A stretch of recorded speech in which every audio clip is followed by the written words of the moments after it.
Africa. As strong as a group, as close as a partner. Where Duraplas goes, water flows. PS Industries has introduced a new roofing system known as ColorLink Plus. Flamingo paint, simply superior. Syntax tank, are you strong? Are you tough? Cherry Tree Properties. We develop spaces as though we were going to occupy them.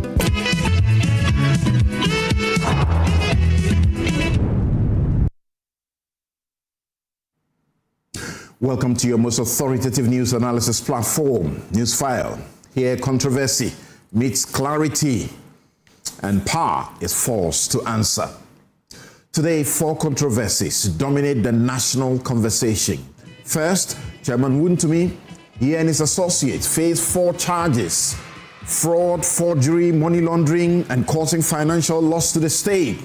Prosecutors say they fraudulently obtained 14.3 million Ghana cedis in loans from the Ghana Export-Import Bank, Exim Bank, causing losses exceeding 30 million Ghana cedis.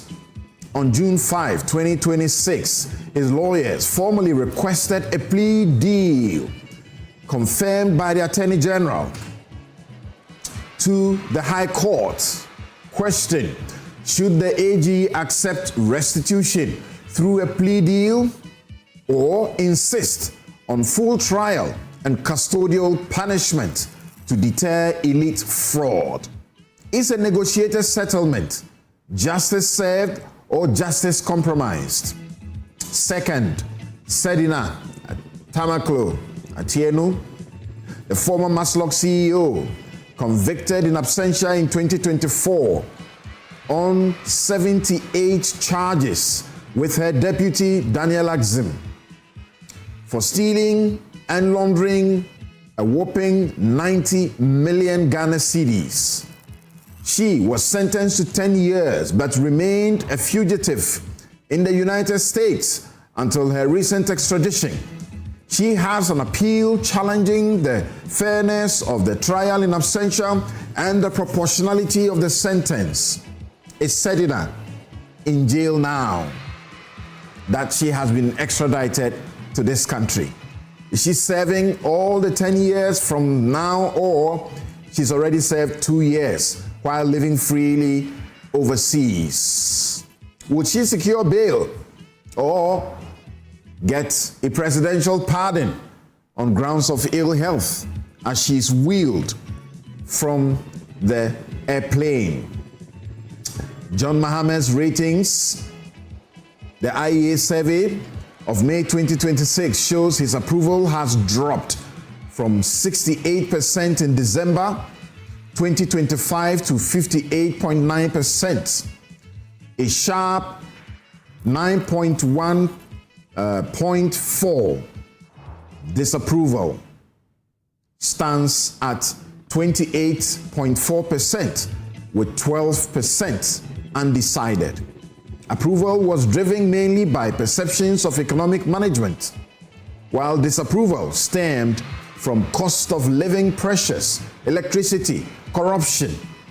Is Mohammed's political capital eroding beyond repair, or is this just a temporary dip in a volatile electoral climate? Should the NDC panic or dismiss as elite-driven statistics with little grassroots resonance? And finally, the Afari Military Hospital, a 500-bed capacity awarded in 2014 at a cost of 180 million US dollars, meant to be completed in 42 months, but stalled for nearly a decade. Minority MPs visiting on June 10 were blocked by soldiers, sparking confrontation. Meanwhile, Akufo-Addo Teaching Hospital is overwhelmed with inadequate facilities and no bed crisis. Is the government guilty of reckless neglect by sinking 180 million into a hospital that sits empty while patients die at Akufo-Addo?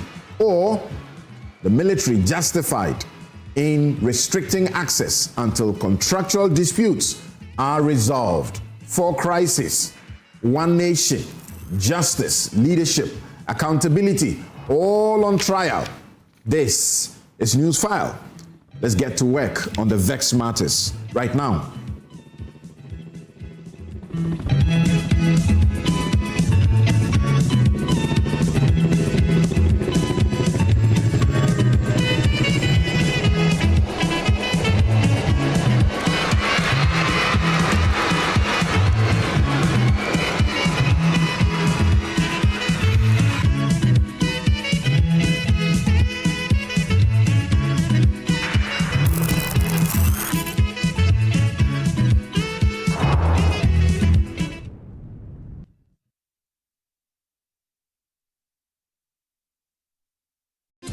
Another week is here on the greatest of all time show. My name is Giovanni Clip, and tonight we're bringing you talent. Contestant number 1, let's bring Baby Girl. Let's bring. You did it for you. Cut. Oh, there is a leakage. Where's the plumber? For quality and durability, insist on Syntex pipes. If you want quality, this be where you belong. Strong, tough, and reliable. Your perfect match to your trusted Syntex pipe. Syntex pipe, it they carry water, no wahala. Syntex pipe, it they make water they flow. Syntex, and you're strong, and you're tough. For decades, we have helped businesses connect with their trade partners all over the globe.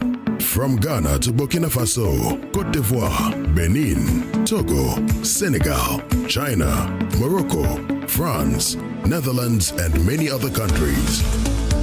We have made it possible to bring Ghana to the world. We have brought small and medium businesses closer to their customers across the regions in Ghana with our SME support facilities. We have brought relief and smiles to the faces of families with our employee personal loans. With our cutting-edge technology and digital support, we take the burden of complex thinking off you, making life simple. That is who we are, as close as a partner. Bank of Africa. We are indeed the African bank with the global reach. In my line of work, a confident smile is everything. Kale Charcoal Toothpaste keeps me on top of my game and ensures my smile is always radiant and bright. With the tiring nature of my job, we spend several hours under the scorching sun. To keep our teeth white and our breath fresh all the time, we use none other than Kale Charcoal Toothpaste. Kale Charcoal Toothpaste. You're on a Kessie and in a kit one. Samayo kendini, who be here, Semetra Sapapadia to Amame Manfo, Kale Charcoal's natural ingredients, and a bomb is several buying, a man's rain, Nesanso Mama Hotoso, a will beg you. Kale Charcoal Toothpaste. Choose Kale Charcoal Toothpaste for anti-cavity, whiter teeth, and fresher breath all day. Available in 80 gram and 150 gram. Grab yours today. Kale, happy smile. This advert is FDA approved. Do you want a healthy smile? Persistent bad breath could indicate gum disease. I'm Tanya from Bethel Dental Clinic, Ghana. Did you know that gum disease is a common cause of bad breath or halitosis? But there is hope. As dental hygienists, one of the main things we do when you come for your periodic visits is to examine your gum health by completing a periodontal assessment. Gingivitis, the early stage of gum disease, is common and characterized by swollen, bleeding gums and halitosis. The good news is that gingivitis can be reversed back to healthy gum tissue. Regardless of which stage is present, a professional cleaning or deeper cleanings are needed as a first step to treating halitosis or bad breath. So, schedule your appointment with your hygienist now to learn more about maintaining healthy gums and getting rid of bad breath. Healthy smile. Discover Willow Lane, in Sakumono, one of Ghana's most prime community. These expertly designed 4-bedroom homes feature a private elevator, 4 ensuite bedrooms, private balconies, walk-in closets, and a gourmet kitchen and a maid's quarters. Perfect for families, executives, investors, and retirees. Our community offers a swimming pool, playground, and 3-tier security for your peace of mind. Experience the ultimate in comfort, convenience, and community here at Willow Lane, Sakumo. Visit waylead.org or call 0240-111119 or 0308-040500 to book your tour today. Waylead, your trusted home builder.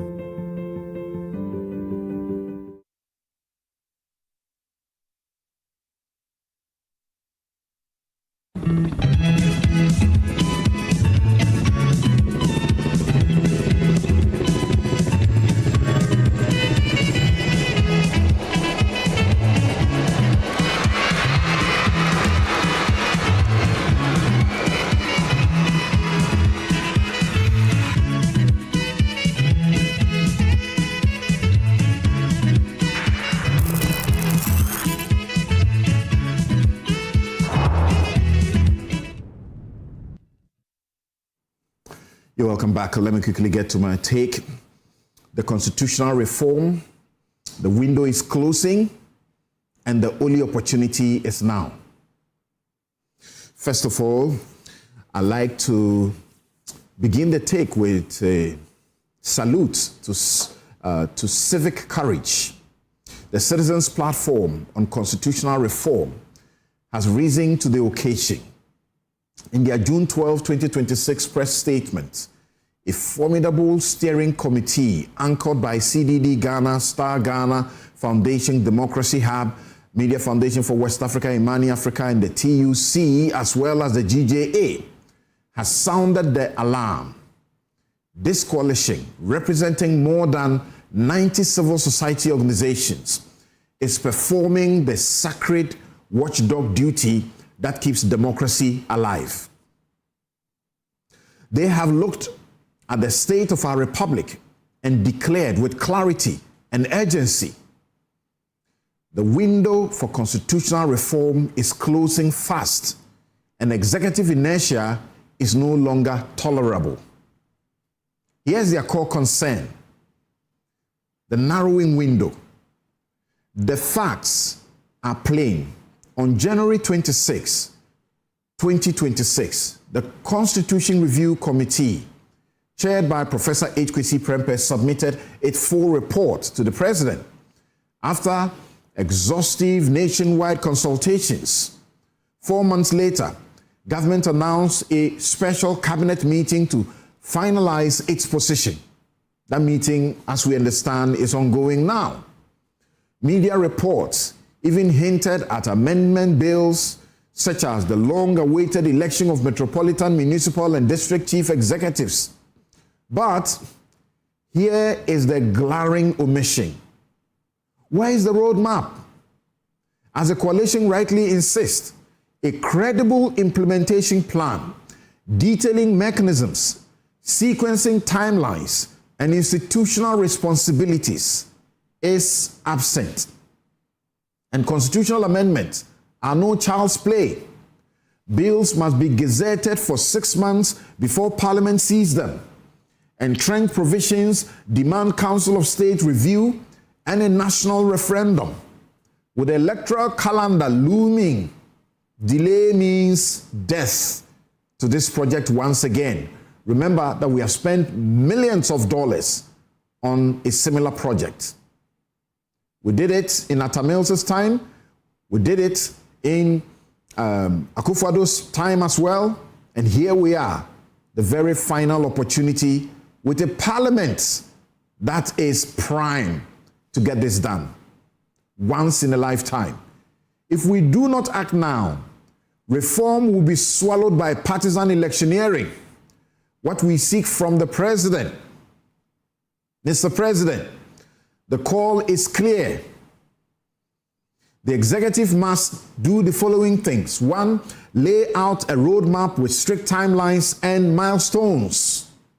2, publish the CRC report immediately for the sovereign people to read. I mean the full report, not the initial one, which was not the full report. It was only about the recommendations.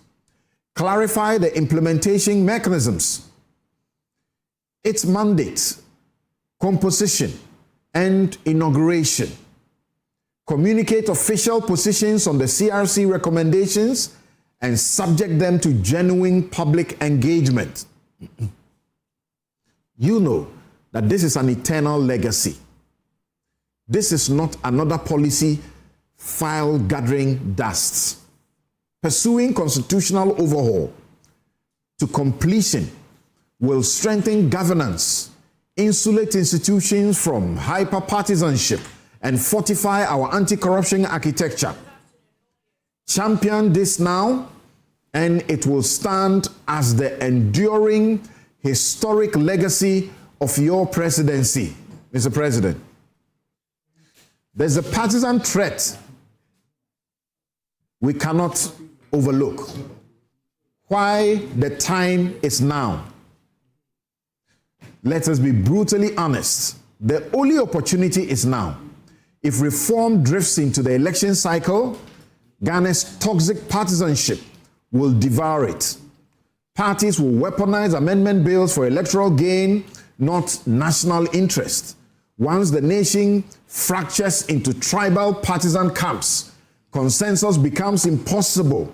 Remember what happened to the first CRC report. Miss this narrow window and the momentum dies. Mr. President, you know it. A genuine constitutional reset may never happen in our lifetime.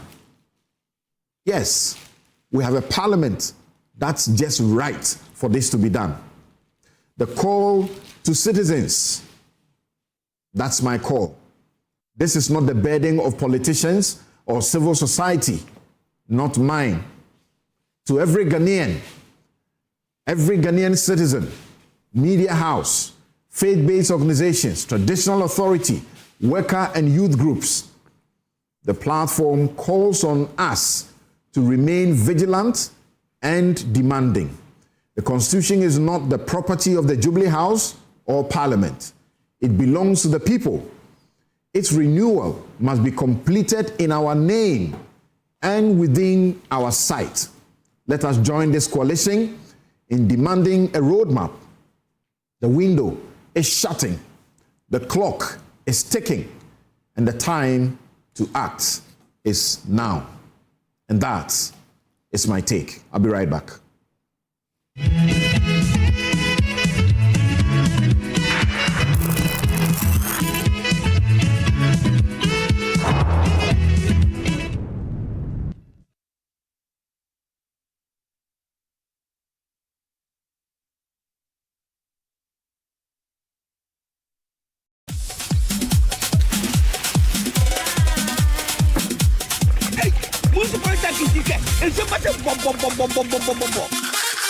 Big game today as Ghana faces England. You forgot the eggs.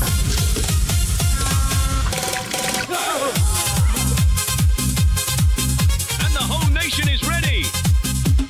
Shot on target. Oh, what a save! Benjamin Asari flying for Ghana.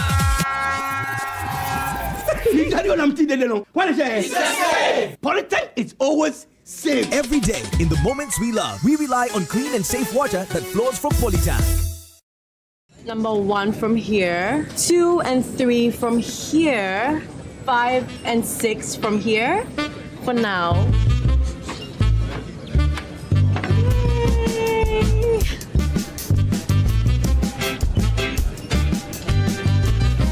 Now I have the number 7, 8, and the number 9.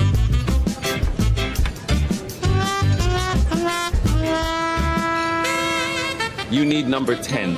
Please, I can't eat anymore. I mean, number 10, liver salt. The effective liver salt for the relief of stomach upset, heartburn, hyperacidity, and indigestion. Would you like to try number 11? What? Number 10 liver salt, refreshing relief, fast. Manufactured and distributed by Ernest Chemists Limited. This advert is FDA approved. What if 1924 was never just a year, but the beginning of every step with you?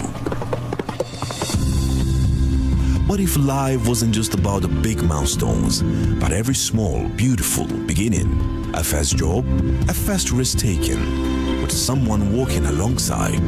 What if protection felt like comfort, like a shared umbrella in a sudden storm? What if your business kept moving, rain or shine?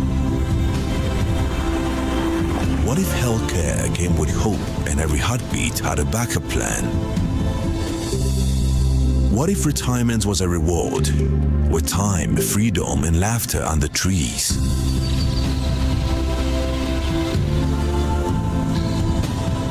What if home and work became places your story belongs? What if goodbyes could be beautiful and losses met with care? Enterprise, your advantage. Welcome to Sulas Enterprise, the shop that deals in industrial machinery such as generators, rice millers, water pumps, compressors, and mowers. From the smallest to the largest capacity, at Sulas Enterprise, we give you nothing but the best from the best brands such as Honda and Perkins. When it comes to our generators, we also sell mowers coming from brands like Honda, Briggs and Straton, and Oleuma. And when it comes to our water pumps, we offer you brands like Lily, Prudin, and Pedrolo water pumps. We also sell rice millers for all capacities. We are located at Spintex, Kakalika Plaza. Also, find our various locations as displayed on screen, or call us on the following numbers: 0243-839-463 or 0554-154-416 or 0240-541-493. Sulas Enterprise, where quality meets affordability. Hi, now let me share my wildlife experience with you at Safari Valley Eco Park. Welcome to Safari Valley Eco Park.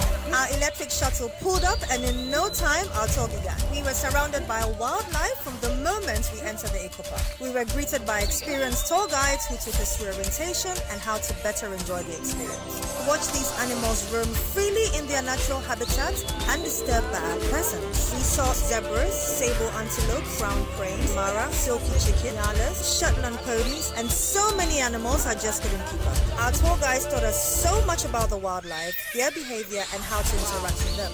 I even fed them. We also went fishing on a man-made canal. Then we took a break to have lunch in this serene environment. All this amazing experience for this price for adults? This price for teenagers. It's a bargain.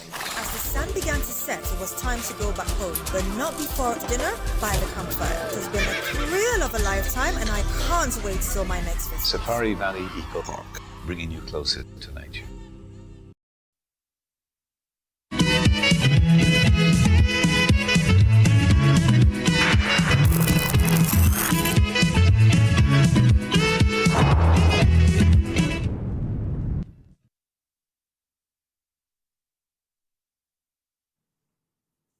You're welcome back, and we begin with Wontumi's 30 million Exim Bank case.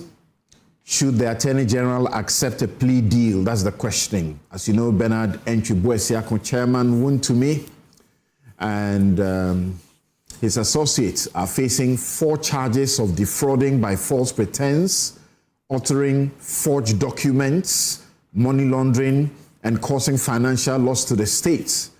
The prosecutors allege that they fraudulently obtained 14.3 million Ghana cedis in loans from the Ghana Exim Bank, causing losses exceeding 30 million Ghana cedis. On the 5th of June, his lawyers formally requested a plea deal. That's what we call plea bargain with the Attorney General's office, who have also confirmed to the courts that that's what has happened. The question we're asking, should the Attorney General accept restitution, so to speak in law, through the plea deal, or insist on full trial and custodial punishment to deter elite fraud? Is a negotiated settlement justice served or justice compromised? Those are the questions we seek to answer for you this morning in our very first topic. My guests joining us via Zoom is Dr. Arthur Kobina Kennedy, who is physician and political activist. Here in the studio, Dr. James Kwabena Bomfe is here. He's CEO of Census and he's a lecturer at the UPSA. We also have Dr. Justice Yankson. That's a medical doctor, like Dr. Arthur Kennedy. He is also a lawyer and former General Secretary of the Ghana Medical Association. Nana J. Bafwewa, MP, Mensha South, and member Constitutional and Legal Affairs Committee and Vice Chairman, Subsidiary Legislation, as well as Bernard Bediako-Beidu, MP, Akwetia, member Works and Housing Committees, will join us shortly. So let me begin by going straight to the Zoom. Dr. Arthur Kennedy, thank you very much. We haven't had you on this show in a long while.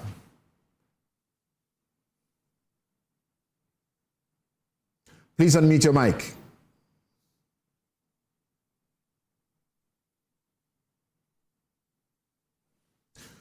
All right. Hello. Can you hear me now? Fantastic. Fantastic. Yes. Right. So, yes. How have you been? I have been well, and I've been following you as usual.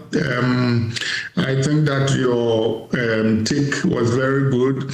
I noticed that you focus overly on the presidency, even though Parliament has a very central role to play in constitutional reforms. I join your call, but I think that maybe sometimes our Parliament is too reactive, that maybe it can take more of a leadership role. But from my reading of constitutional history and reforms elsewhere, particularly in the United States, maybe reforms are better than piecemeal. And our problem is that we keep trying, in effect, to take the whole elephant in one bite instead of piecemeal. Right. But I joined your call enthusiastically. Thank you very much. The civil society platform that is pursuing this, led by the CDD and their partners, about 90 of them together. Let's hope that they're able to push it and we get this constitutional review done now, because from where I sit, if we don't get it done now, we never might get it done, at least not in our lifetime. We've done first, we've done second, all of them have been botched so far. And because of the architecture of the parliament, this particular parliament looks fit. And President Mahama, this will be, like I said, like an eternal legacy for you if you're able to do it. But time is running out on you if you don't start the process now. So, Dr. Arthur Kennedy, it's raining. I drove through the rains to here, this place. I've seen rubbish gathering all over the place. There's rainwater almost all over the place. And some of our guests are actually late. I'm sure they will tell you that they face this problem. I'm not too old. At 50, I'm seeing this over and again. I have moderated discussions over this over and again. I'm just tired of it. And you should be. I think that we don't solve problems. I actually saw a video a week or so ago of the president as opposition leader talking about Omukoji loans. So and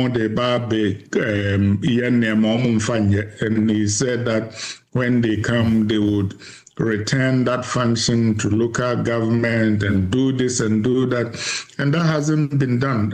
It is an eternal testament to the failure of our democratic governance that we seem unable to solve something that is so fundamental and foundation. And that is unfortunate. Yes, some preliminary comments. My other guests who are here, Nana Bafo also is ready now. So, I don't know. I was beaten a bit by the rain. I don't know. Doc, Bonfe. I came through the rain. And you saw that there's water gathering almost everywhere. Yes, already. Flood. I mean, it's flooding everywhere. That is just one of it. And not just that. A gang of people or a group of young people who are mourning their dead, causing a blockade on the Ring Road Central close to Nima police station, as if it is nobody's business. The indiscipline is just too much. We are not committed to building a nation, Samson. And that is, the greatest tragedy of this nation. When at independence, Osajifo said that we must realize that we are no longer a colonial, but a free and independent people. We must change our minds, our attitudes. This is our nation. No one will build it for us, but us. Are we committed to that? My young life, I don't see it. We do one step forward, two steps backwards. Yes, I am a perpetual optimist, but daily I am increasingly getting worried that citizens and leaders alike, we aren't showing leadership. We must wake up. Even after it killed over 150 people in 2015 we don't care. And damaged, maimed several others, hundreds of them. Nana, I mean, young guys like you are taking over the leadership mantle. Is there hope for us? Look, when I was coming, I'm seeing rubbish is gathering everywhere. The rain is pushing them. So people take their rubbish. Some of them deliberately keep them. They wait for the rain because it's raining, and then they throw them out. Okay. So thank you very much, Samson. There will be hope for us the moment our educated class come to realize that education is just to let them serve their country better and not to be worshipped. That is our bane as a country. You see, when you look at post-colonial countries, post-independent countries, they decided to pursue education as a means or as a tool for development. And so when you read countries like Singapore, when you study countries like Singapore, education was just a tool to change their circumstance. Our education hasn't been a tool to change our circumstance. Education has just been a way by which people then become lords in this country. Also, he's a medical doctor. Then he also comes very bossy. He doesn't feel accountable to even his patients. He's a lawyer, very bossy. He doesn't feel accountable to his clients. He's a teacher. Oh, teachers, they are somewhere. You understand? And then even in the family, the moment the doctor comes, hey, maybe doctor no na abano, then everybody will prepare him special meal. He's the boss. He doesn't feel the need to even change the circumstance of his family. And so education has not been a tool to change our country. It has been a tool for people who have obtained it to be lords in this country. Take a place. I'll give you just, okay, you want to move on? No, these are just your preliminary comment because you came in the rain and then we go to our main subject. Go to a place like England, right? When you get to England, when we say you are looking for lawyers, you know that they are based at the Chancery Lane. When you come to Ghana, right, when you say our first lawyers, our first generation of lawyers, they are based in Adabraka. That's right. Go and look at Chancery Lane. Come and look at Adabraka. Go and look at our courthouses and go and look at the Crown Court. So, you see, you can tell. Go and look at our hospital. For those who may not have an idea, what's the contrast you're making? The contrast is that when we acquire education, even where we live and practice, it doesn't change. Whereas in those countries, when they acquire education, it really impacts the people. Anyway, so he's talking about London, and I've been reading around, and Chibwe Siakon has written this piece, and he's lived in parts of the UK, and he's making a comparison, asking very basic questions, that where he lived, as it's raining and there's something, or any time the rubbish is being made, is being collected, you don't see it, right? We said every house with a bin. Zoom Lion led that. And they distributed it 100 million bins or so in homes, and yet people were still doing these things. I don't know if that project is continuing. Well, they were supposed to be, I'm reading that people are talking about the fact that the rubbish we're also seeing, part of it, because it's increasing, could be because the work that the people were doing, sweeping, all of it has been stopped. What do you think? Something, to be honest with you, some of us are beginning to lose faith in this country as far as our developmental trajectory is concerned. As Dr. Bonface said, we take one step forward and the next moment we take two back. We've never been truly committed to any activity that will improve our lot. Right. It is all about the politics and how much rent-seeking people at the end of the day will benefit from. Let's be honest with ourselves. We have been engulfed by filth all these years, and there are no meaningful approaches to solving them. As far back as the early times of our nationhood, when we gained independence, not long after Dr. Kwame Nkrumah's death, the Israelis came to Ghana wanting to construct proper drainage systems that will more or less deal with some of these issues. Ever since they stopped that project, practically we have not done anything. We sit back, we allow indiscipline and impunity to be the order of the day.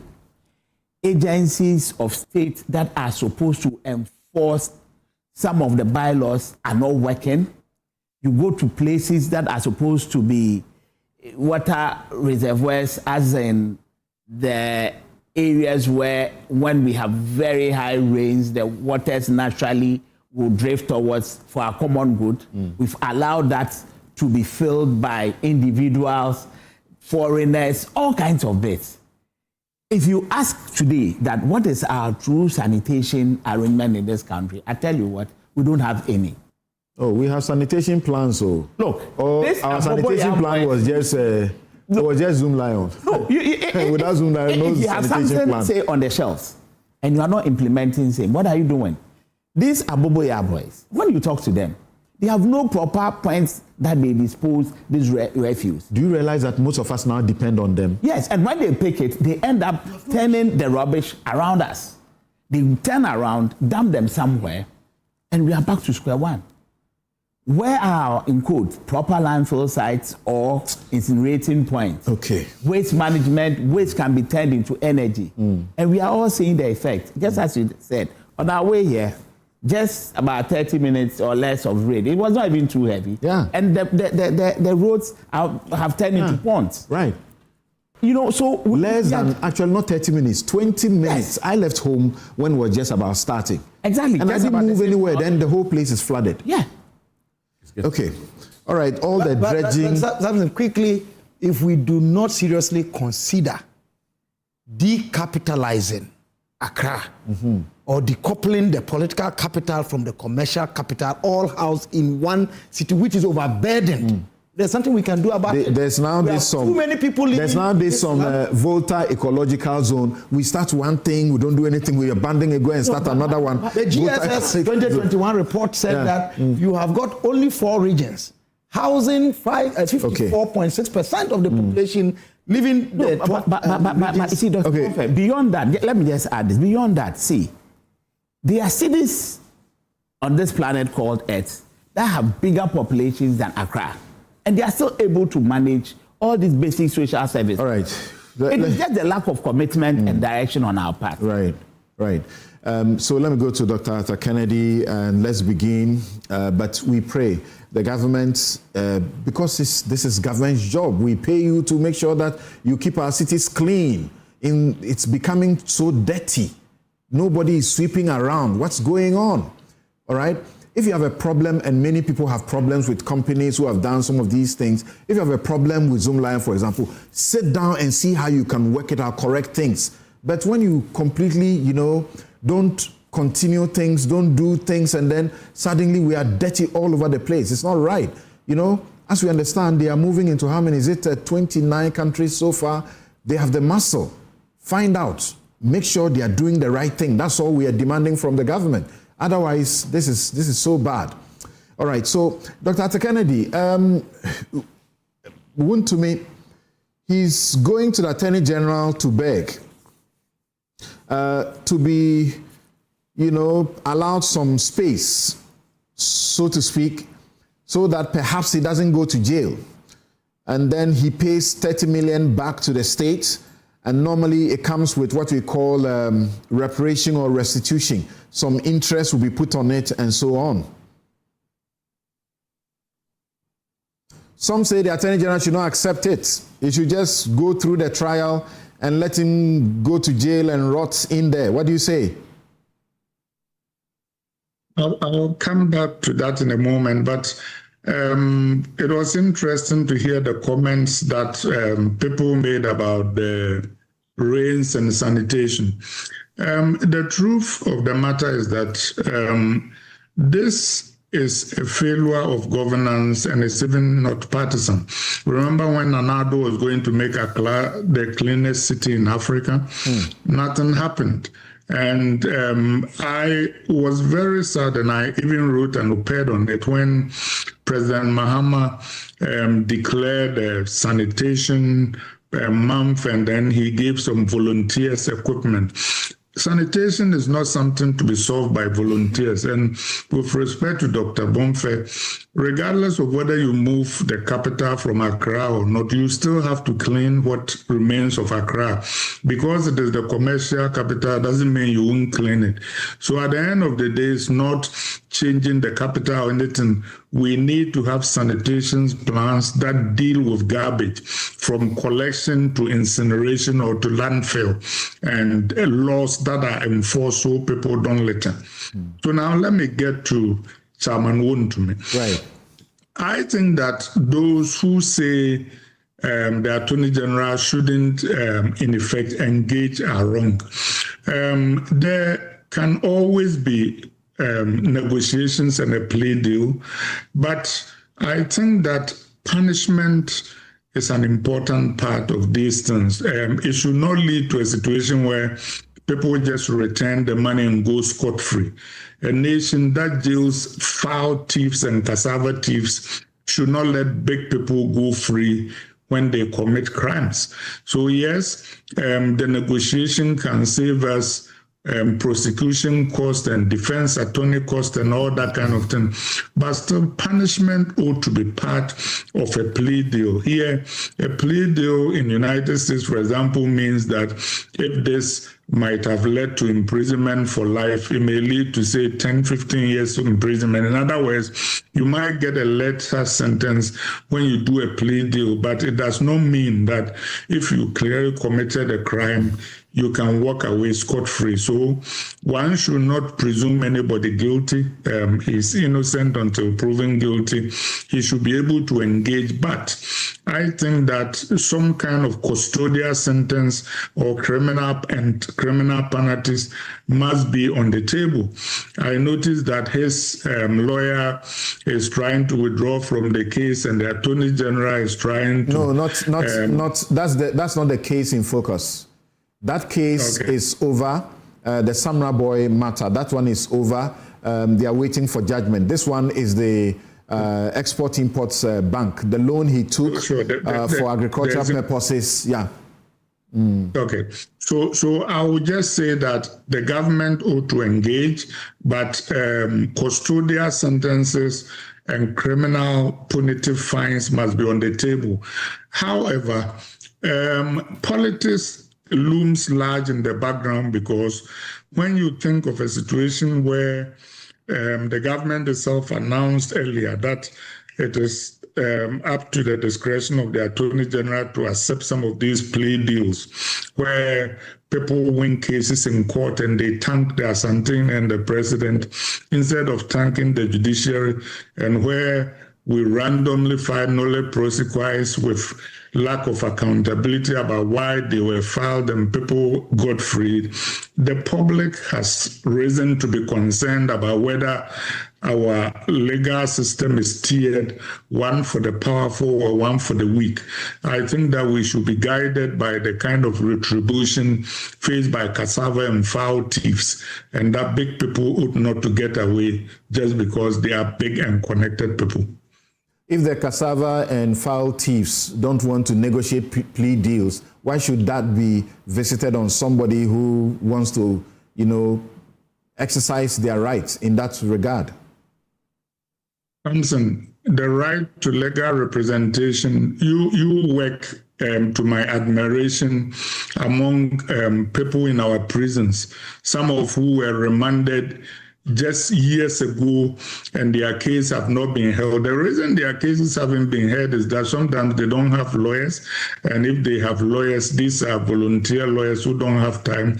So our justice system obviously depends on your ability to hire counsel.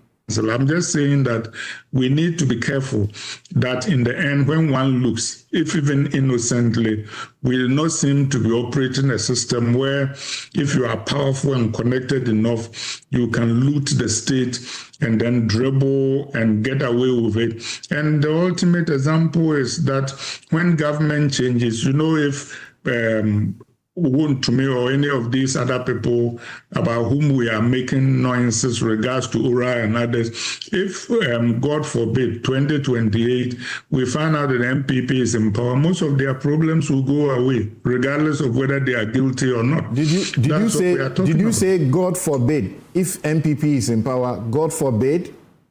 Yeah, God forbid on the legal front, because we know that's what is going to happen because it happened to the NDC people. Okay. So your statement was not that MPP should not return to power. Well, that is a whole new show. The MPP, as it is framed now, as it is constituted now, unrepentant as it is, does not deserve to return to power. But that's a different show. Okay. So, yes, Dr. Bonfe. Well, just to Senior Atta Kennedy, I think that the issue of suggesting that the political capital be taken out is not to be seen as though I said that is the sole solution. It is one of them. In discipline regarding to development planning and thinking, you have got to look at. Oh, you're going back there. That's actually not a subject for our discussion. I just make the point that it is not a trivial matter, as he sought to make it look. You cannot have the number of people that you have within the space of Accra that you have. It beats every development thinking and planning model. Thank you. You see, this Wontumi matter, I want to raise a preliminary observation about our criminal justice system that is worrying. Something, if you look at Article 19, it is unambiguous that the tenor of the language is that a person is deemed innocent until proven guilty. Indeed, the Constitution imposes on the state to afford and accord the individual accused every opportunity to self-defense. It says facilities. Exactly. To facilitate. And in fact, I have marked 19(2)(d) and E, that the person must be held in a language that he or she understands. My persons with disability are disadvantaged when it comes to this, but that is another matter for another day. Yet, it is almost as if once a report is made about somebody, the person is deemed guilty and must prove him or herself innocent. That is perversion. Justice turned upside down. And it is seen through the line of thinking from the investigation stage through, arraigning the person before court, and even the language in court that is sometimes used by judges, some judges.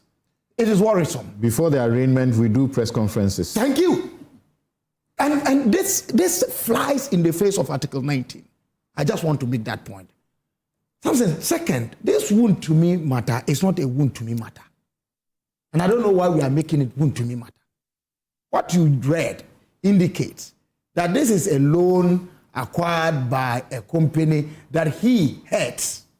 Yes. There are 3 accused persons. I've asked my producers to put the charge sheet on. You see the charge sheet. There are 3 accused persons. So why are we personalizing it? Bernard Enchibu-Esiako, alias Wontumi, yes. Thomas Enchibu-Esiako at large. That means he can't be found. And then the 3rd accused person is Wontumi Farms Limited. So it's a company. Right. Obviously, I'm sure it's a company limited by guarantee. Definitely. Well, it could be just... Or a sole enterprise. Yes. whatever it is. But we need to know. But if even this charge sheet is anything to go by, Samson, then we are not talking about Wontumi matter here. It is Wontumi and others. Yes. So we need to move away from personalizing it to his person. Now, is it the case that they went for a loan and have failed to meet the requirements of the payment of the loan? That's number one. Documentations that were used to secure the loan have been found forged, fraudulent. Now, the alleged. It's not been proven, right? The persons who approved of this facility, where are they? They are not part of the prosecution. Is there something called the relation of duty and negligence within our criminal justice system? The prosecutorial discretion is that they want to go after these people. That's an issue. Fairness. Right. The discretion you exercise as a prosecutor must be fair. So must be seen to be just. Correct. And I'm raising the issue that if you are prosecuting for an offense and there is a team of people who are associated or linked to that offense, why do you leave some and go ahead with others? That is another issue to raise. That said, now the loan arrangement and this plea bargain thing, could it even have been dealt with at the prosecution stage or by the prosecutors even before investigators? Because I understand the OSP in many of the convictions that, their success stories, about 7 of them or so were plea bargains. And we need to make a distinction between a plea bargain that is based on a commitment, someone committing an offense and actually admitting to it and say that, okay, I've done this, blah, blah, blah. And then somebody going to secure a loan using fraudulent means or whatever, allegedly, and so that is there. For me, we have the plea bargain as part of our criminal justice system. What was the purpose for it?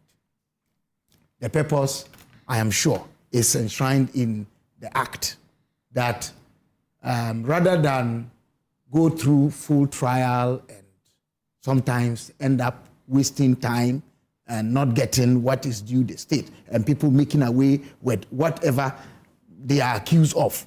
If there's a way we can recover something in the for the use of the state, and then the issue of punishment is not thrown out. If the people are supposed to go through some punishment, they go through. So the question you are posing, should the AG accept? I think the discretion, again, will be at the AGs. The AG is working for all of us. They must consider all the issues at hand. How did we get here? And why are we looking at only these people and not the entire stream of people that so far have shown this issue should have covered? And once it is fair in the interest of the state that the AG accepts the plea bargain and deal with it just in a just manner, why not? If not, and they must go through full trial, I think that can also be. Okay. So, Samson, before I proceed, Dr. Atta Kennedy wanted to say something to him. All political parties, major political parties, once in their lifetime, and as you can see, Bernard, BBB is here, and I think he's already in Ghana. He's the one who is properly represented. Thank you. All of us, we are not. All right. So, major political parties, once in their lifetime, or sometimes in their lifetime, do go through different phases. We do acknowledge that our party, something is wrong. But he also would acknowledge that it is in the light of that we went to Congress, made constitutional changes, and we are restructuring it, we are reorganizing it. NDC has had that phase before. We are also going through that phase before. If you go to most advanced countries, their major political parties do go through these phases. We believe that the Lord who sees our heart and mind would see that we are sincere towards that and will definitely give us the opportunity one day and will not forbid us from coming to power in 2028. We know that he's a true MPP member. He should join us. We know, for instance, that Dr. Mahmoud Bawumia, our flag bearer, has been engaging him. And so, in the light of that, sometimes we pray that they should be quite reserved in such comments, particularly when somebody has shown good faith towards... But tough love is good, so why not? It's not in public sometimes, especially when you are having discussions in private. Okay. And you're a party member. All right. Should the AG accept a plea bargain? We need to appreciate this. When you are a prosecutor, you have choices to make. And when you are a defense counsel, you also have choices to make. I can imagine that the defense team or Dr. Chairman Wontumi taking cognizance of the enormity of cases that they are having to deal with. Three cases so far. 3 cases so far. May decide that let's take advantage of this option. After all, it's a loan. A loan is meant to be paid. And so if anybody is raising issues in the manner in which the loan was procured, and you are eventually going to pay it, and there's the option to pursue plea bargain, why don't you explore it? That doesn't mean there is guilt. Because even when you look at our plea bargain law, the Criminal Offences Procedure and Other Offences Amendment Act, right? It stipulates that in the process, the prosecutor would have to make known to you the fact that, you are not guilty, particularly where you have not pleaded guilty, and the fact that you have a right to a fair trial. And so all those... It doesn't stop there.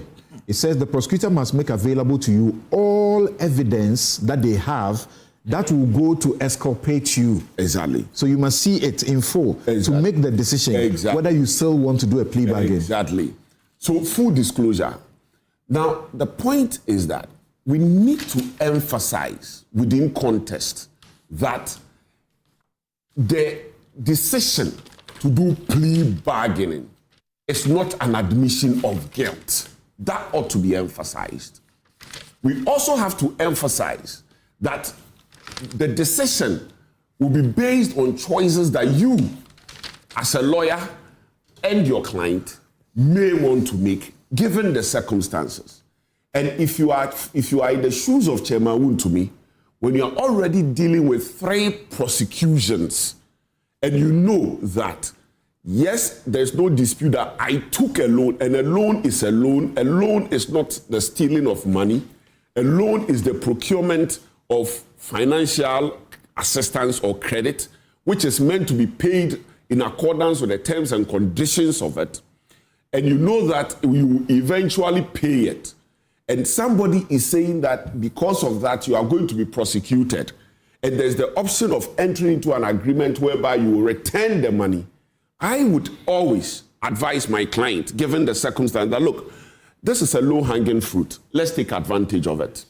And then let's move to deal with the 3 other ones that are already pending in court. We need to bear in mind there'll be two others left. There'll be 2 others left. Yes. And so that, in my view, is very strategic as a lawyer from where I sit. Indeed, if I'm also acting as the Attorney General, right, it will be consistent with the Attorney General's approach so far. Because if you look at the way and manner he dealt with the Dr. Addo case, he said that he was prioritizing asset recovery and avoid prolonged costly litigation. And so this initiation, if that's the case, he accepted 60%. That was the case he assessed. And then filed a nolli prosequi to terminate the case. Prosequi, in respect of the Dr. Addo matter. Right. And so that would, if the Attorney General proceeds to engage Chairman Wontumi, right, that would also be consistent with his approach so far. And so, with the greatest of respect, I think that let's all acknowledge that this is not an admission of guilt. And I like what my brother Dr. Bonfe said, that look, oftentimes we are in a hurry to crucify people in this country. I think we need to pull the brakes on it and then look at things from their proper perspective, right? Plea bargain exists for some of these reasons. You and I know that from the plea bargain law, one of the things that the Attorney General may decide to do will be to even withdraw the charges. The Attorney General may even decide to go for a lesser charge.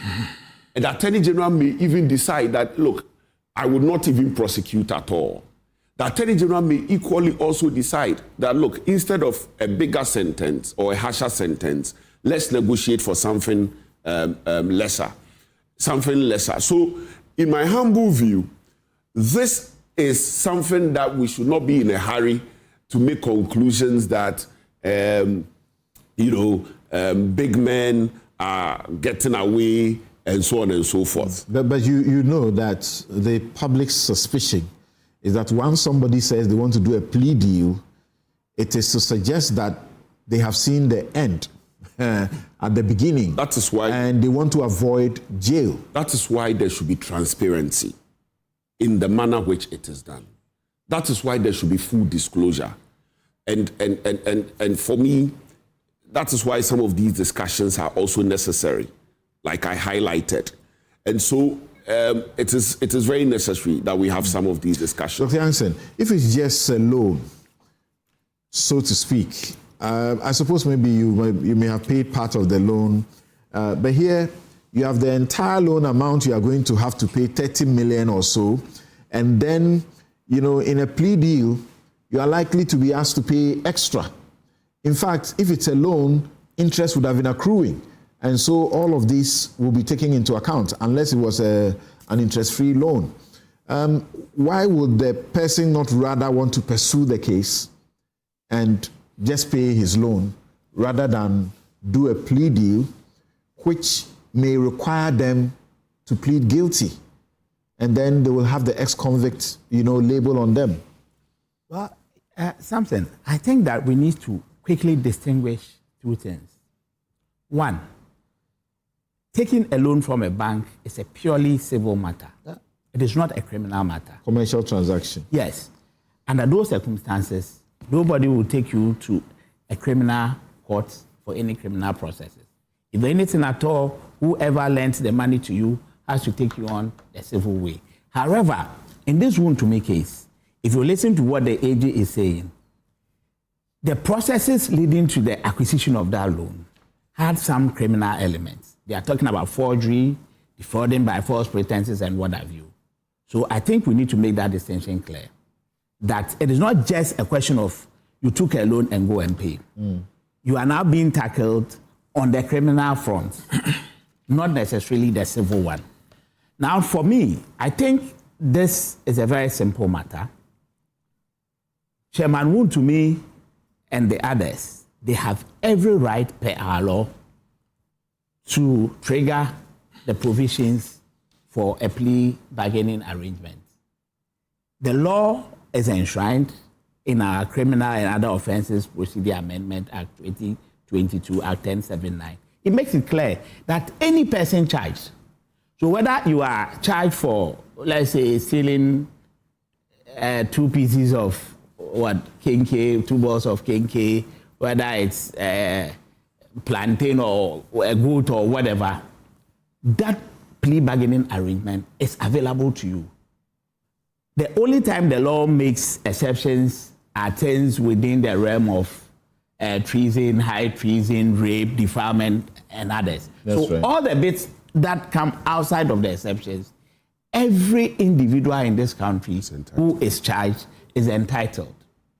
Now, the law also makes it clear that when you are charged, anytime before judgment is delivered, you have the right to go into this plea bargaining. So those who cannot go into that arrangement, they are, if you are charged with treason or high treason, high crime, rape, defilement, genocide, robbery, kidnapping, murder, attempted murder, abduction, piracy, hijacking, and an offense related to public elections. Yes. So outside of that exceptions that the law has created, anybody can trigger it. And I will want, as lawyers, to start using that, especially for people who have committed petty crimes and sometimes their families are ready to pay and what have you. We bundle them, we put them in Saom and other places, we can't even feed them and all of it. The other bit about this whole process that I think we need to handle properly and also educate, the general population. and I think a lot will also rest on the AG and his team, is that there should be fairness, transparency, and people should understand what is happening. For example, the law makes it clear what you can do. Offenses can be substituted in bigger offenses, so to speak. Smaller ones can take the place of that. So a big offense, so to speak, you get a smaller offense. The punishments, you can work around it to make sure that instead of going in for a longer period, you have a lesser punishment. And then the payment of whatever you may have taken. That is the area I'm very concerned about. You see, we need to make sure that all the three categories as listed in the law, 162A, sections 1 and 2, put together, become the basis for all that we do. Because if you just take the money and you don't punish the person to any extent, it is as if, as we say, for people in political authority, they can just go scot-free and, they pay something, they are free. But if you look at the law carefully, using a purposive approach to interpret it, you pay restitution, and for me, that restitution should be commensurate with whatever you took plus more, i.e. interest and what have you. Because you cannot go and take, say, 30 million, benefit from it, and go back and pay 30 million. If you even decide to put the 30 million in nothing like, you don't do much, you just put it in even tables, you are going to make money out of it. That will become a window for people to just make money of us, and then they don't pay any restitution to anybody. So instances like we had with the Do4 case where somebody had to pay 60%, I think it was a wrong. Because the person has already benefited, and even the amount to pay, you say pay 60%. We've made losses. If the restitution is such that you are paying the full plus more, then I am happy with it. If you have to go to jail for, say, 10 months, or 1 year, or 2 years, and they say you go for 2 weeks, it is still punishment. Which was not actually a loan anyway. Okay. You know what I'm saying? That whatever the arrangements are, it is not even about the loans, but my point is that when you go into the plea bargaining, the 162A. So what you are seeing, and for our viewers, as we tell you on Newsfile, here we bring clarity to controversies. We give you the best of education you can get. So this is the plea bargaining law, and these are the things that Dr. Justice Yansing is speaking to. If you get into the plea bargain, this is potentially what may happen. It says a person charged with a criminal offense may at any time before judgment, negotiate with the Attorney General for a plea agreement. So the plea agreement, they will have discussions. Once they agree, they will make it into, call it a proper agreement. They will both sign. You bring this, you bring that, you do this, you may become a witness for us, or you will do this, or you give us ABC. Then, if you do that, it says they will either A, reduce an offense charge or a lesser offense. They can reduce the offenses you have in charge. If the offense is, say, something that will get you into jail for, say, 40 years, they can bring it to something that's a lesser offense. They can bring it to something that gets you into jail for 3 years. Reduce, maybe, said in out here, we are getting to her shortly. She had 78 charges. They can bring it down to less than 78 charges, because you can agree on some of the things for which you should not stand trial anymore. And then B, they can withdraw a charge against the accused person. That place you are free forever. No ex-convict tag is with you. To reduce the punishment for an offense charged within the law that prescribe the punishment. So you can also get a lesser punishment when you do a plea deal. All right. Yes. Yeah, so once you do section 1, as we've seen, then 2, the agreement proper, which now has to be sent to court. People should, know that the court can actually reject the deal within the 30-day period that the court allows you to do that when it's properly placed before it. However, you can even still go back and do another plea arrangement even after the court has rejected what the AG or the parties have put before the court. So I think that there's a certain judicial supervision as well that comes in whilst we are doing these processes. And I think if we go back and do things properly, a lot of the problems or the perceptions as we are seeing now may actually be watered down. We know that it is there for everybody. We know that whether you are a politician, whether you are an ordinary citizen like you and I, we can all go into those arrangements as and when we find ourselves in those unfortunate situations. All right. Yes, Bernard. Should the AG accept it or it shouldn't? Some of your party people are insisting that he should not accept it at all. This is oral. We want to jail the people. I was just going to conclude that. For me, once the law makes this available to all of us, it shouldn't be that we should encourage the AG to start saying that I will accept or not accept. It is the details of the case that matters. That matters. And that is what will merit whether certain things will have to be agreed on in the negotiations or otherwise. Okay. Yes, Bernard.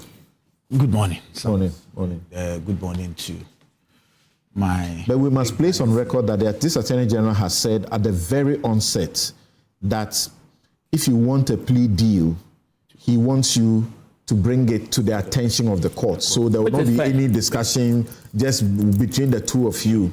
But you know, the courts don't discuss the plea deals. The of the law. Yeah, the courts don't discuss the plea deals. It's just a notice to the court.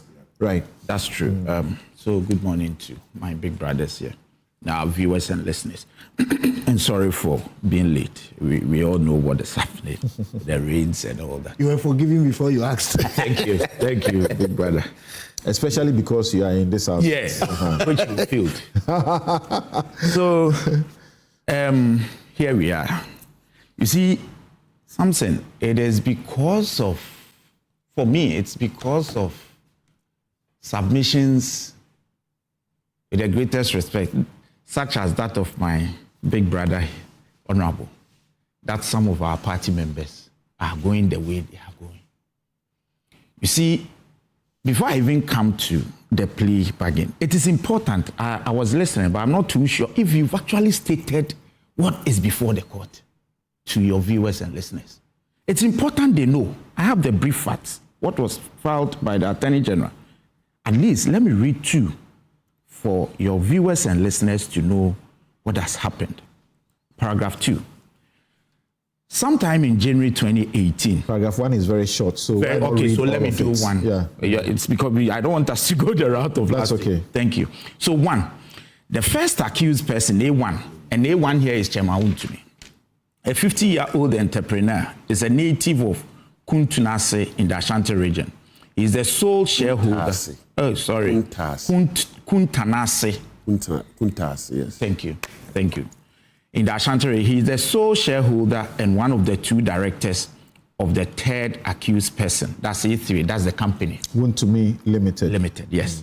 The second accused person, A2, we are told A2 is at large. I don't know whether he's in now. He's run away, he's gone.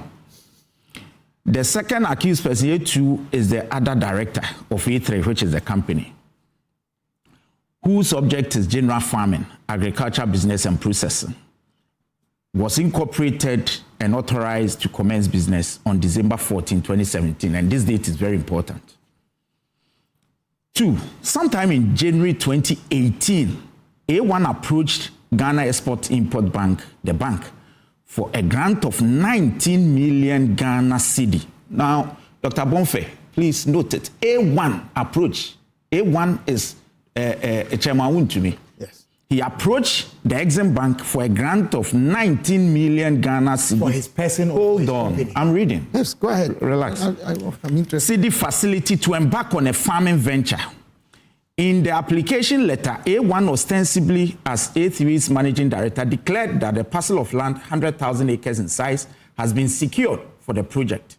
Accompanying the grant application letter are 2 documents. The first is a letter titled Board Resolution Letter and dated January 23, 2018. The letter was signed by A2, who described himself as the board chairman of A3. The letter stated that the grant application was authorized by A3's board of directors through a resolution passed on December 9th, 2017. Please take note of this date. According to the letter, the resolution happened on December 9th, 2017. We are told by the fact that the company was incorporated on December 14th, 2017. So if you submitted a letter to the bank, check the date of incorporation again. The date of incorporation is December 14th, 2017. Look at it properly. Is that it? December 14, 2017. 2017. Okay, earlier you had read 2019. I'm grateful. Right, okay, thank you. Okay, so it is December 14th, 2017, the date of incorporation. And he submitted a letter, a purported resolution of the board dated December 9, 2017. Before the company was born. Before the company was born. What could be more fraudulent than this? If it's true that these... Exactly. No, hold on. These are the facts. So if it is true... You see... Continue. Just allow me. So the documents as the state is alleging to have perused indicates that the company was formed on December 14, 2017, whilst a document purported to be in the name of a non-existent company was on December 9, 2017. And the prosecutors will be so incompetent to give us wrong dates on all of these things. So let's presume that the documents are what they are. Yes. So to even proceed, you see, so I agree partially with Dr. Bonfe when he says that other persons must answer some questions. Because these were submitted to the bank, who are supposed to have people who at least should do some due diligence. But let's fast forward. I am saying that, you see, if these are the facts, as has been presented by the state, then I would respectfully submit that, yes, a plea bargain is part of our laws. But in the agreement, I would respectfully, very respectfully submit that he should be made to either admit to some of these things, so that this issue of a plea bargain doesn't necessarily mean the person is guilty will not be there. If he refuses to do that, and I'll read some sections of the law. If he refuses to do that, let's go through the trial. Let's go through the trial, so that it's not made to appear as though, because this is, as Doc said, this is not a matter of demanding what has been taken from the bank. Right. It would have been a civil matter. But we are saying that you use fraud to secure the loan. That is what is before the court. It's not about how much has been taken and the fact that you have refused to pay. The reason we are in court, no, but you use fraud in securing the loan, which the state is so much determined to prove in court. But if you say that the state should not have that opportunity to prove in court, and you want to curtail the process and perhaps go by the agreement you have with the state, and let's also put it this way, it is not necessarily the case that every plea bargain would result in payment of money. Some, you know this. Sometimes, maybe. Sometimes. It's not always. Maybe we've even read here that it may even lead to maybe the reduction or the proffering a lesser, what do you call it? Punishment and even lesser charge and all that. Sometimes the person is actually offering to become a witness, or is offering to show you the other criminals, so to speak. That you may not get, but for that person. Absolutely. So a lot happens. So we are saying that every Ghanaian would want to, honestly, unless he admits to this, that yes, and I'm sure in the agreement or in negotiating, a lot of these things will play out. If he refuses to admit that, yes, I did these things, I would respectfully submit that the AG should not go for it. Let us have this proof in court, so that some of these comments will not come up. That, oh, he paid the money not because he's guilty. Because it is a matter of crime. We are not talking about the money he took and may not have paid back. We are saying that he used fraud.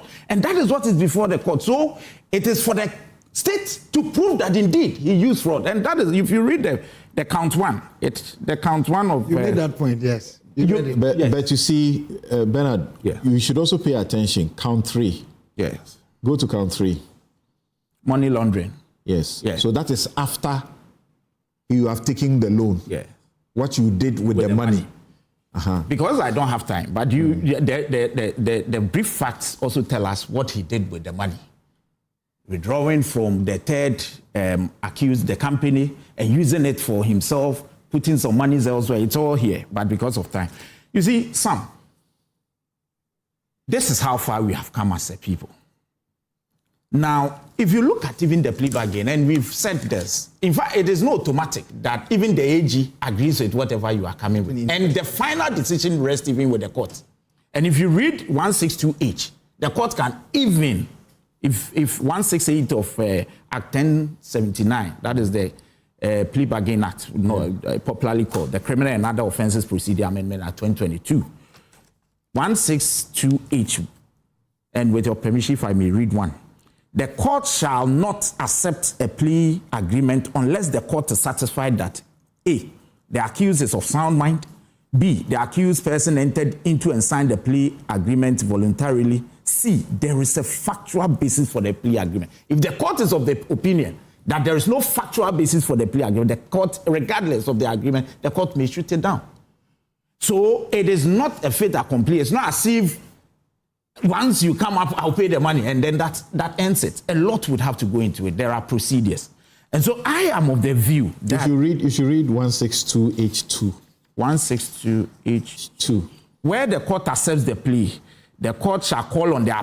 Yes, that's even important. Shall call on the accused person to plead to a charge in the plea agreement. So, even 3. Where the accused person pleads guilty to the charge, the court shall record the plea and convict the person, the accused person. So there will be a conviction.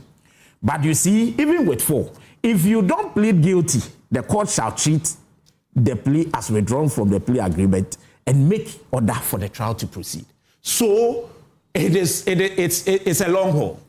And I am saying that to begin with, the AG in negotiating with him, if there should be any negotiation, should first test the sentiments of the people of Ghana in respect of this case, at least to be sure. What's the sentiments of the people? Of course, people, and you've said it. Look, if he's not guilty, don't go into any plea negotiation with him. If he says he's not guilty, that's my humble opinion. Okay. If he's no, of course, because the law affords the citizen the opportunity to trigger this. No, see, that's what I said earlier, that you shouldn't go into the realm where we suddenly will make the Attorney General so powerful that he decides whether the law has to be. No, the law. Listen, it says you go. The thing is that unless the Attorney General withdraws the charge, you must plead guilty. Otherwise, there's no plea. Exactly. But that's the law. Yes. But and the law has made provision for you to appear before the court. Respectfully, the judge, like I said earlier, there's some judicial supervision in there as well. The judge will want to make sure that, generally speaking, the right things are being done. So that's why I'm saying that we shouldn't let it look as if the AG is so powerful that now, because of somebody, you don't have to give them up. Let me quickly. But you know that in practice, the judges will often defer to the Attorney General on these plea matters. Yes. But it's when the details are presented before the judge. To say that if you are not guilty, you not plead, you not enter into plea negotiations is clearly not accurate. Exactly. And to the extent that you want to say that because the judge will invite you to plead guilty, that is the basis for that conclusion, is also not accurate. Otherwise, the law would not say that one of the things that Attorney General may agree to is to withdraw the charge. And so if a charge is withdrawn, there will be nothing to plead guilty to. Yeah, but it could be that you are actually guilty. You have admitted your guilt before the Attorney General withdraws something. And you have also not been guilty. Allow me. Don't focus on what I'm saying at all. We need to approach this, right? When you are reading an act, you read it as a whole. to the extent that a charge should be withdrawn, right, or a charge is withdrawn, there will be nothing for you to plead guilty to. No, I'm talking about the AG asking you to admit to it when you are having the discussion. No, but I'm saying that it is one of the things the AG may do. Right. You see, we need to understand something. Because when the charge is withdrawn, there's nothing to plead exactly. to. There's something we need to appreciate. This whole plea deal thing, arrangement, is grounded on the Constitution in terms of a person's right to fair trial. And the AG's obligation, prosecutorial obligation. In other words, the two of them sit to negotiate that I have a right to fair trial. You have a right to prosecute. We are both dispensing with it so that we can have an arrangement.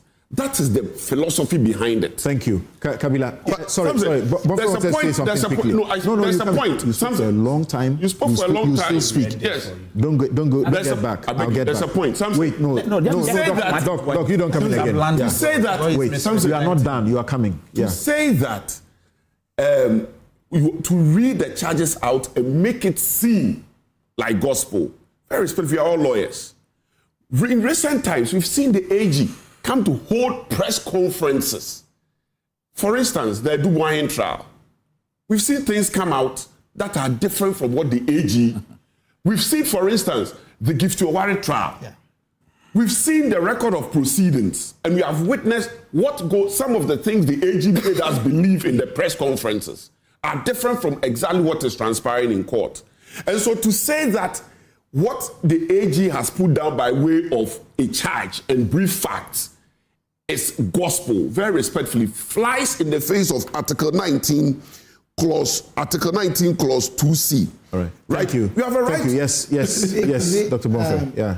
I just wanted to make the 2 points. One, that sometimes pre-incorporation contracts could be recognized and enforced. I said sometimes. You can disagree with me, but there are many instances where pre-incorporation contracts are enforced depending on how they are.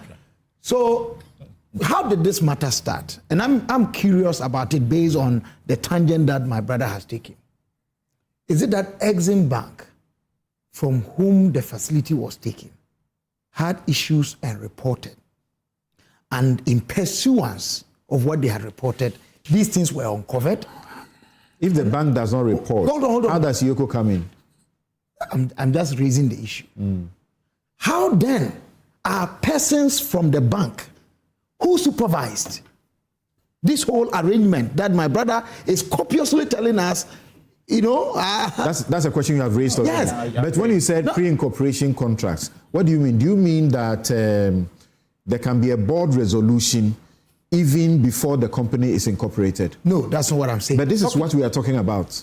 Okay. These are allegations that he is put out here. It's not him. Okay. It's what is before the courts, which is led to somebody asking that, can we get out of the courtroom a bit because I want to see you? I think that this whole discussion, I began by saying that there is good reason why our criminal justice system introduced this plea bargain. If it is available in our system and we can pursue it, let's pursue it righteously. Thank you. No, let him finish. He has to finish. He has to finish. No, just a quick one, I beg you. See, Samson, I think we also need to let people understand one thing. The AG's role is not just one of prosecution, but to serve justice. That's right. Thank you. That is very key. All right, thank you. And that is why in the process Bernard, he has to do everything. Thank you. That's a good point. We should understand that the plea bargaining act will normally called so the Criminal and Other Procedure Amendment Act is 2022. 2022 is ostensibly inserted in our Criminal Procedure Act after 162. That's right. That's correct. So 162 talks about conviction and charges pending. So it is after the 162 that this is supposed to kick in ordinarily. But you see, and you understand what I'm saying, without saying much, you see, I never said that the chairman Wontumi or the accused should come and plead necessarily after whatever arrangement has been made or negotiation. That's not what I said. I am saying that, in my candid opinion, as personally, I think that if the AG is to accept anything of this nature and not proceed, there must be some concession. There must be an admission of guilt at the negotiation stage. I'm not talking about the court. But the negotiation is always a give and take. Yes, Lawyers but you see, no, and that is why, if you agree, then I will not proceed to, prosecute the matter, which will land you in jail. The law's requirement. The law's requirement. No, you see. Is that what was done? Gentlemen, sorry. The law's requirement that, Bernard, the law's requirement that the Attorney General should make full disclosure. Yes. You, the accused person, the Attorney General should give you all the documents that he's going to use in court. What is he supposed to do? He's supposed to help you to know what you concede or not concede. Absolutely. But you see, and that is why I'm saying that, you see, some of these commentaries that even when or if there is supposed to be this arrangement or negotiation, it doesn't mean he's guilty. At the end of the day, I know the spin that will be put on this. So the AG, of course, he's also a politician. Let's not also, he's a lawyer like us. He's a politician as well, and all this will play out. So I'm sure he's mindful. And that is why, that was in 2025, when he said what you just said, that if you have anything, alert the court. Of course, the detail will not be discussed in court, but alert the court. Don't come to my office. Because of the political consequence. And here, the lawyer for Wontumi, his company, wrote to him on the 5th of June. Yes. And then he decided to bring it to the attention of the court. Absolutely. In compliance with the law. No, right. That's exactly what it is. So what I'm saying essentially is this. The state is alleging that this has happened. Imagine that he says, I'm not going to admit any guilt before the Attorney General, and I'm not going to the court to do any of that, but the money you are seeking, here it is. You want interest, here is the interest. No, I'm asking a question. Here is the interest. Take it, withdraw the charge, I'm not proceeding. It's take it or leave it. If you don't, we'll continue the prosecution. Yes. You say the prosecution should continue. I personally believe but you know so, the prosecution can end without the state getting a dime. You of course, that means it's not. The prosecution too may continue, and your government may change, another government may come, and there may be an only prosecutor filed in. And then editorial choices. Perspective. Do you remember the ambulance, the Atufo and Japa ambulance allow case? Me. Maybe it may help. Do you remember that case? Yeah, I do. Do you know that they proposed to pay the money? 2.3 million? We ended up billion, is it? No. Million USD. It's not USD. It's no USD. And we didn't take advantage. Do you see how the case ended? Let me help. The prosecution got zero. Prosecutorial choices. Please, let me help. Anybody who owes any entity, if it is about owing, this would not be the process. It's a clearly civil matter. So if they've taken money and they've not paid for it, the state can initiate processes to take the money, you know this, through civil action. So that one, it's not in doubt. But as you said, Doc, why we are in court is not because they owe the bank. And that point has to be made forcefully. So you scoop for it to target. No, you see, who is targeting who? The point the matter in court is a matter of crime. Where the court or the state is saying that you use fraudulent means to procure the loan. If it is not true, let him go scot-free. If he's not paid what he took from the bank, there are other processes other than this to take the money. So for me, it's neither here nor there. If he's not, and I would be first to say that if he's not guilty of this, let nobody take any money away from me. Let's not put the two together the other processes to take the money. Bernard, the other processes to take the money. Which money? Which is civil, right? Yes. You know civil doesn't lead to jail. But nobody is saying he should at all costs be in jail. Okay. So if it is the money we want, it is not this action. Sam, that's the point I'm making. If he's taking money and he's not paid, this is not the action to take the money. Let's emphasize this. That will be a civil matter. But in this case, we are saying he committed a crime. So it is for the state to prove the crime. If the state is not able to prove it, let him go scot-free. That doesn't mean we can still not take the money through a simple action. Let me say this. Let me see if Dr. Kennedy, having listened to all of you, has a small point to make before we take a break and come to the next issue of Sedina Tamaklo Atieno. Yes, Dr. Kennedy. Yes, a couple of small points. Sorry.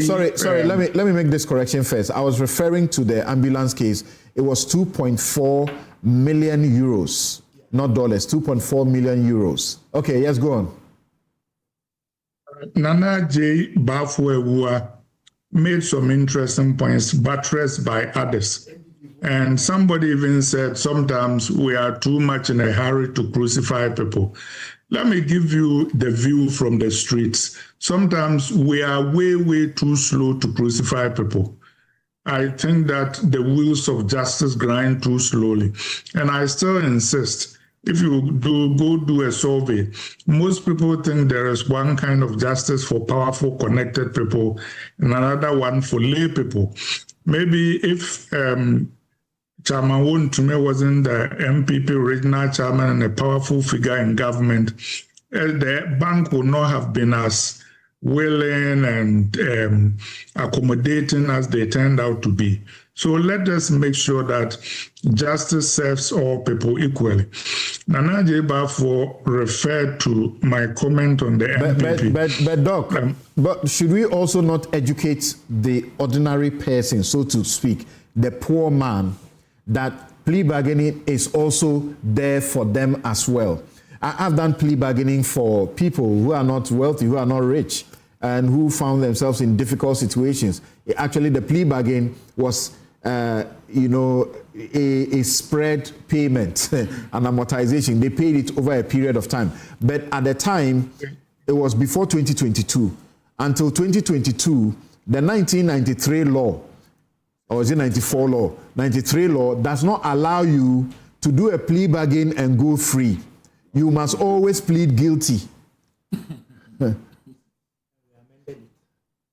the plea bargain exists for all. That's right. Just like all of us have a right to justice and representation and blah, blah, blah. I'm just saying that the plea bargain is not as accessible to the poor in practice as it is to the rich and powerful and connected.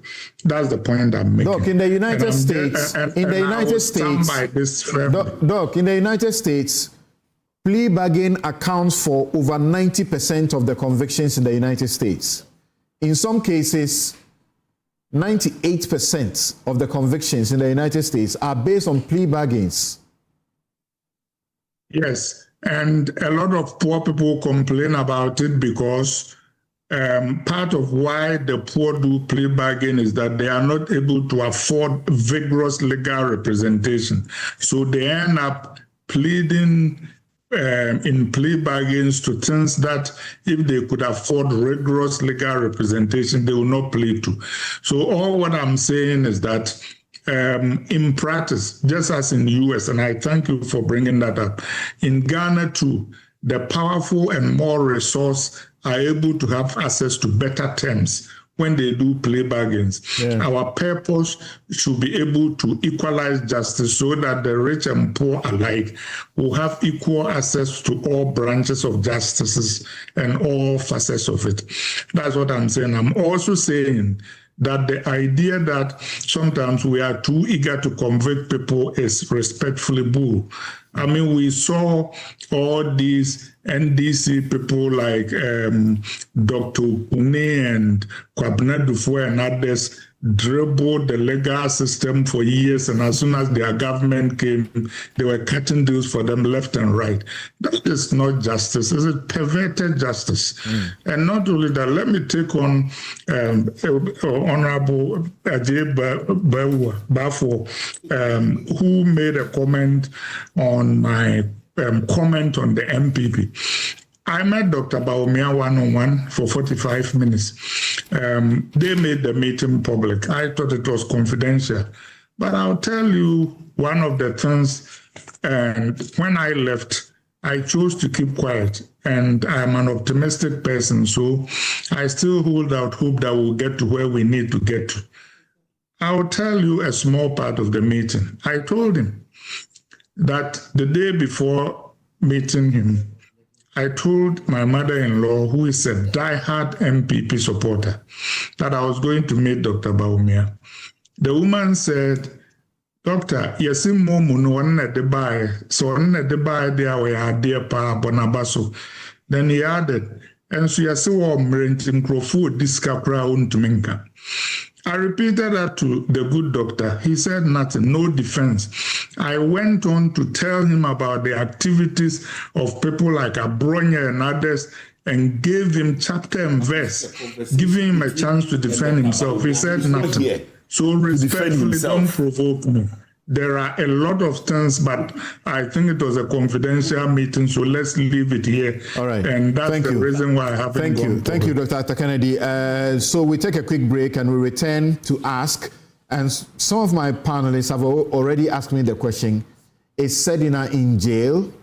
She was a fugitive from justice, and she got convicted. She asked for, permission to go treat herself while her trial was ongoing. She was going to court anyway. And then one day she said, my situation is bad. Judge, can you please allow me go take care of myself in the US and return? And judge said, okay, we seize your passport, but here it is. On medical grounds. Of course, the judge, Ehunumobro, gave her her passport. She went to the US, never came back, and the trial ended. She was convicted in 2024. She filed an appeal against her conviction. It was only in February this year that the appeal became ripe. She filed her arguments, insisting that the absential trial, the fact that she did not participate in the trial to the end, she was not heard, is wrong.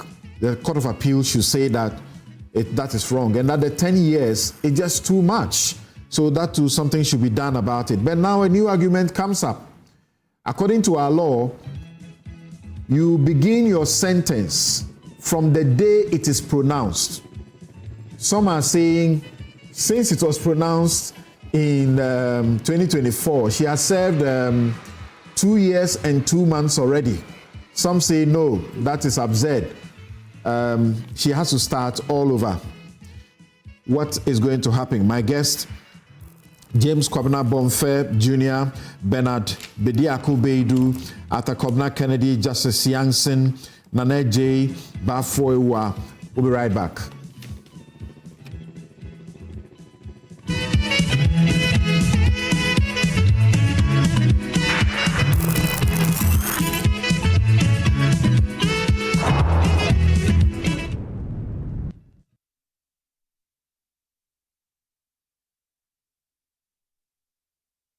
Did you know that laser can be used to help diagnose and treat your glaucoma? You can have modern cataract surgery like those done in Europe and America right here at the St. Thomas Eye Hospital. You can have modern phaco cataract surgery, retina detachment surgery, macular hole, and all kinds of laser surgeries done right here in Ghana. TMC or SUSU. But it's just to tell you, St. Thomas Eye Hospital provides total eye care for you and your family in a serene environment with world-class equipment. Visit St. Thomas Eye Hospital Surgical Center at Mathaheko or their Oxford Street branch. I say, anyway, Yentong. St. Thomas Eye Hospital, providing excellence in eye care. Another week is here on the greatest of all time show. My name is Giovanni Clip, and tonight we're bringing you talent. Contestant number 1, let's bring Baby Girl. Let's bring. You did it for you. Cut. Oh, there is a leakage. Where's the plumber? For quality and durability, insist on Syntex pipes. If you want quality, this be where you belong. Strong, tough, and reliable. Your perfect match to your trusted Syntex pipe. Syntex pipe, if they carry water, no wahala. Syntex pipe.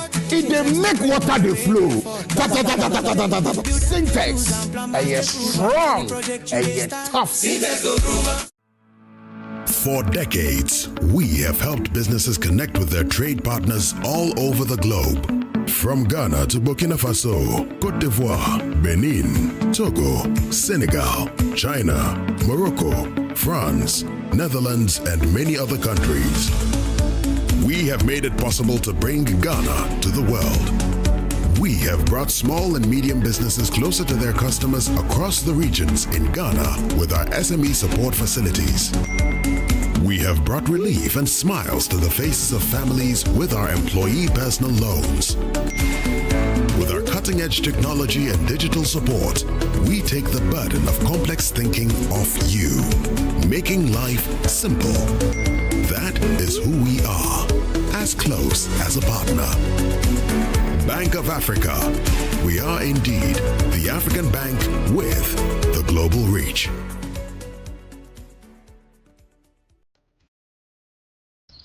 Welcome to a place where everyday living is reimagined, where space, movement, and community come together effortlessly.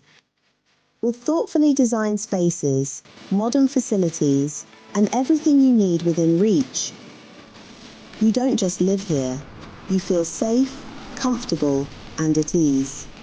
Step inside Eden Heights and discover spaces crafted for comfort, style, and everyday living. And just when it feels right, you will know. Because this isn't just about finding a house, it's about stepping into a better way of living. Eden Heights, the height of modern living. Book a private viewing today.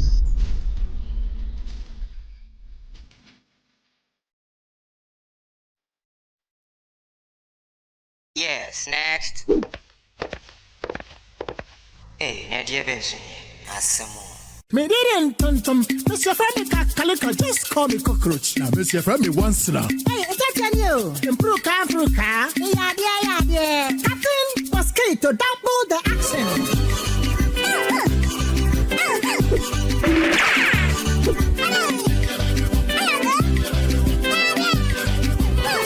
Me did it, Sasso spray. Mr. Femi Sasso quell. Yeah, go to my Sasso.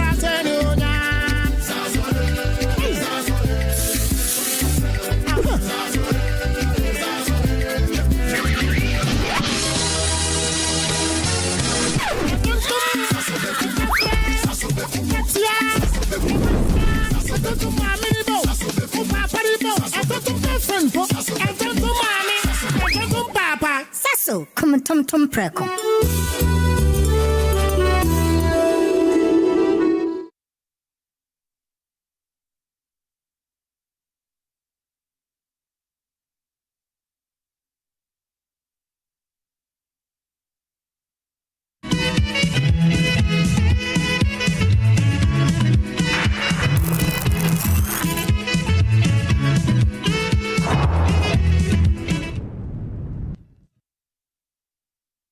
Right, from 30 million Ghana cedis plea bargain, where many people think that is not a punishment, but of course there is punishment in it because you may go to jail.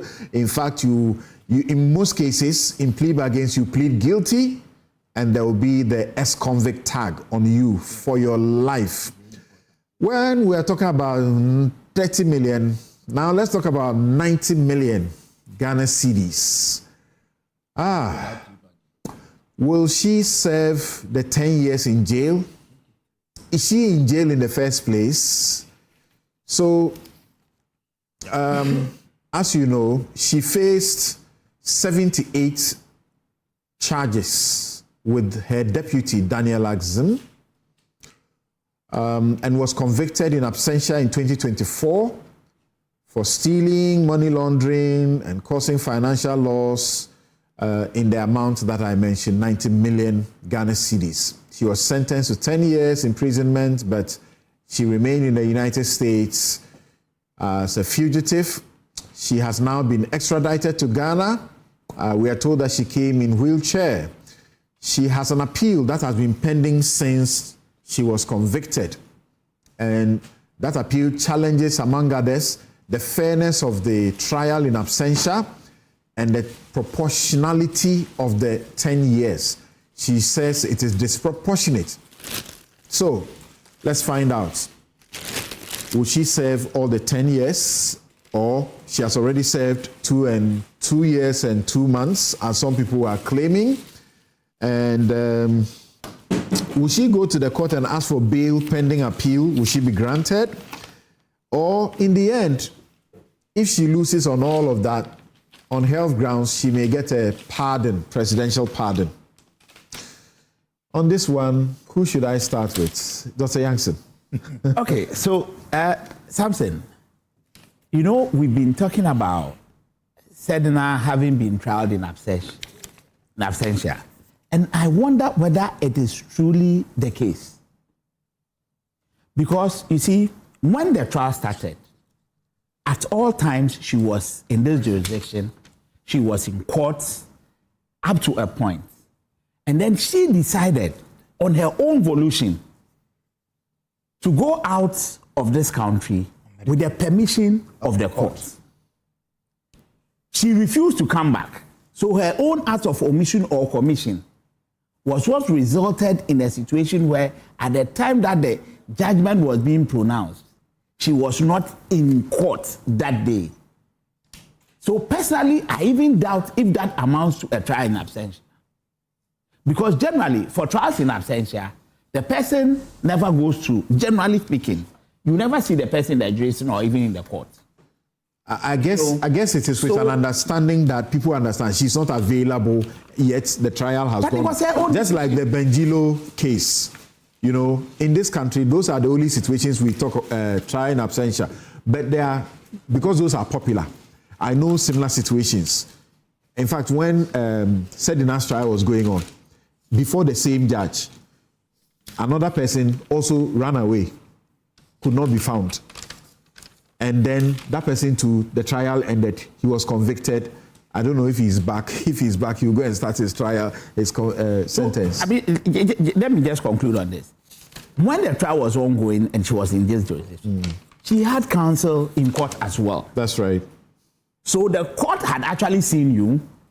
The court had seen your counsel. All documentations have been put in place. The trial was ongoing. The court gives you permission to go and sort your medical bits out and come back. You never wrote back to the court to tell them that because maybe your doctors or your situation has deteriorated, you are forced to probably stay more than you were supposed to stay, for which reason the court probably should look at your circumstances, what have you. You decided not to come back. Now, I think that the judicial processes, both in Ghana and the US, especially with the extradition bits, have actually been fair to Sedina. Because one, in Ghana, you had the opportunity to defend yourself, and you decided at a point that you, in quote, ran away. When we trigger the extradition process... That part is on appeal. So let's not talk about it, whether it is fair or not. She says... No, what I'm saying that... She says continuing the trial in her absence is unfair, and so the Court of Appeal should... I agree. What I'm saying is that thus far, I think that she had the opportunity and things went right. With the extradition bit, just as the law on extradition, requires, and then our bilateral treaty with the US also requires, she went through the processes in the Nevada District Court, and then it was determined that she has to be extradited. She's surrounded. What I'm saying that she went through the court processes in the District Court of Nevada. That is not about the surrendering. Okay. The process is what I'm talking about. Okay. And then finally, the court took the decision that she has to be brought to Ghana. The various diplomatic and executive arrangements were put in place because this extradition process is one that is judicial, but with a lot of executive, influence and arrangement determination in there as well. So she's been brought here, and as it stands now, as far as I'm concerned, she should be in custody by now. You posed an earlier question that when our court pronounced you as having been convicted, there's a school of thought now that is saying that from that day, you start serving your sentence. I think under a purposive interpretation, it will be absurd if you are nowhere to be found. Because usually, the pronouncement will go with you being physically taken from the courtroom whilst you are present, straight to jail. The prison officers will do the basic things, the registry will do what they will have to do, and then you are taken in and you start serving. So for me, the bit about currently she served part of a judge, the sentencing and all that, I think it shouldn't arise. Section 315 yes.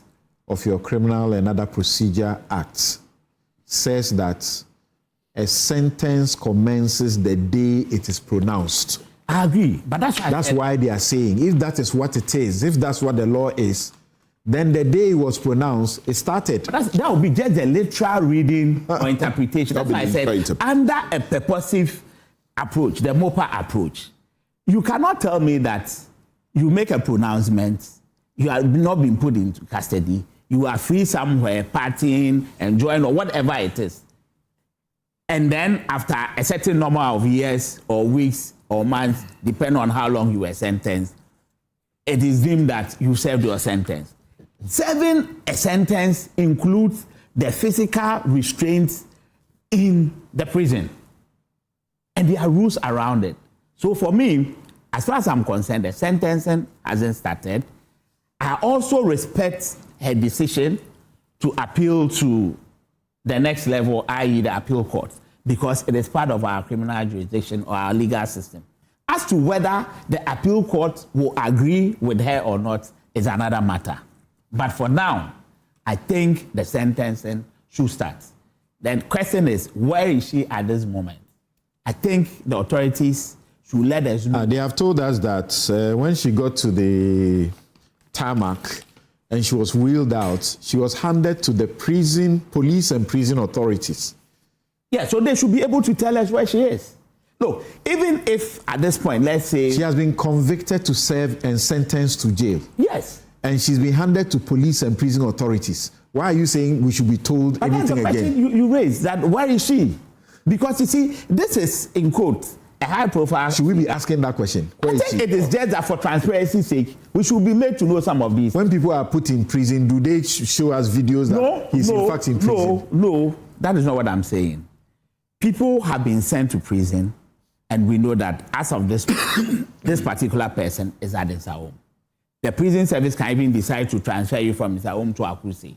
But at least we know.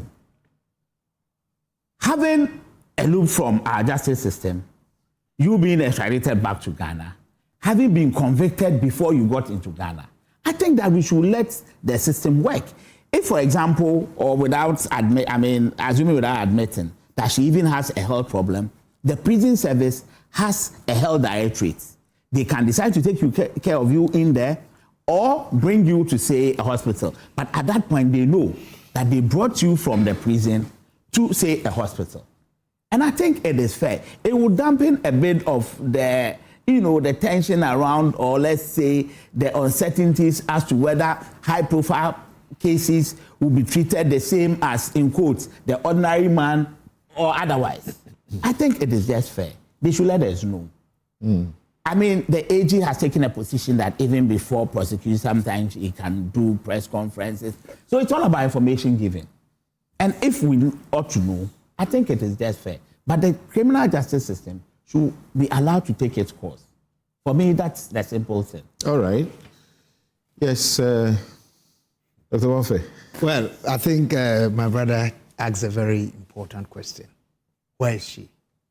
Why? Why should we be asking that question? It's important. We just discussed an issue and we talked about the need for transparency, especially when it involves public person and even ordinary citizens without any public exposure. It's important that we are transparent, that we are fair and just to everybody, regardless of status or position in society. So it's important. So remember, we are allowed to think that when she was handed to the police and prisons people, they took her to Holiday Inn or the Palms.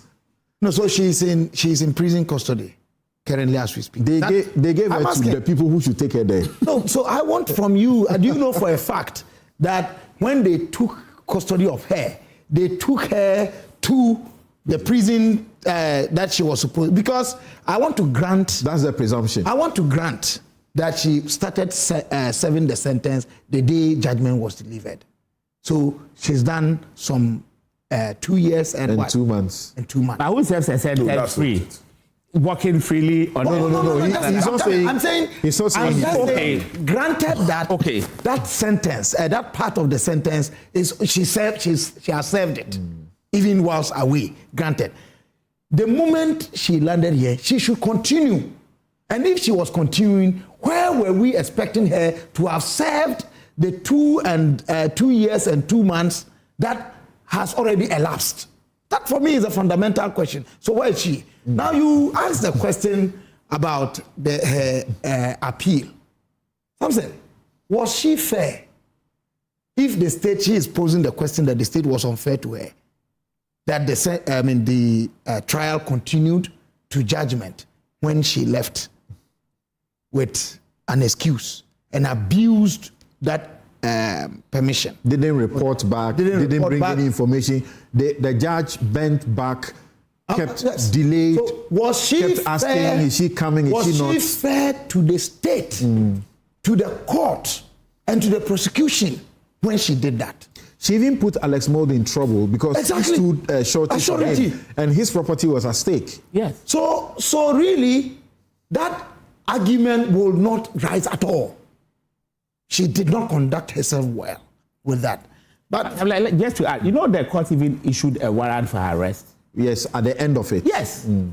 So really, for me, if she's appealing, she has the right to appeal. She should appeal and stop this argument about trial continuance was unfair to her. But that said, the question is, I want to go back to the genesis of things sometimes, because we get a lot of information from there. Sedina was standing trial for, she stood trial and was convicted for 93 million Ghana cedis. Whatever that was used for, where is the money?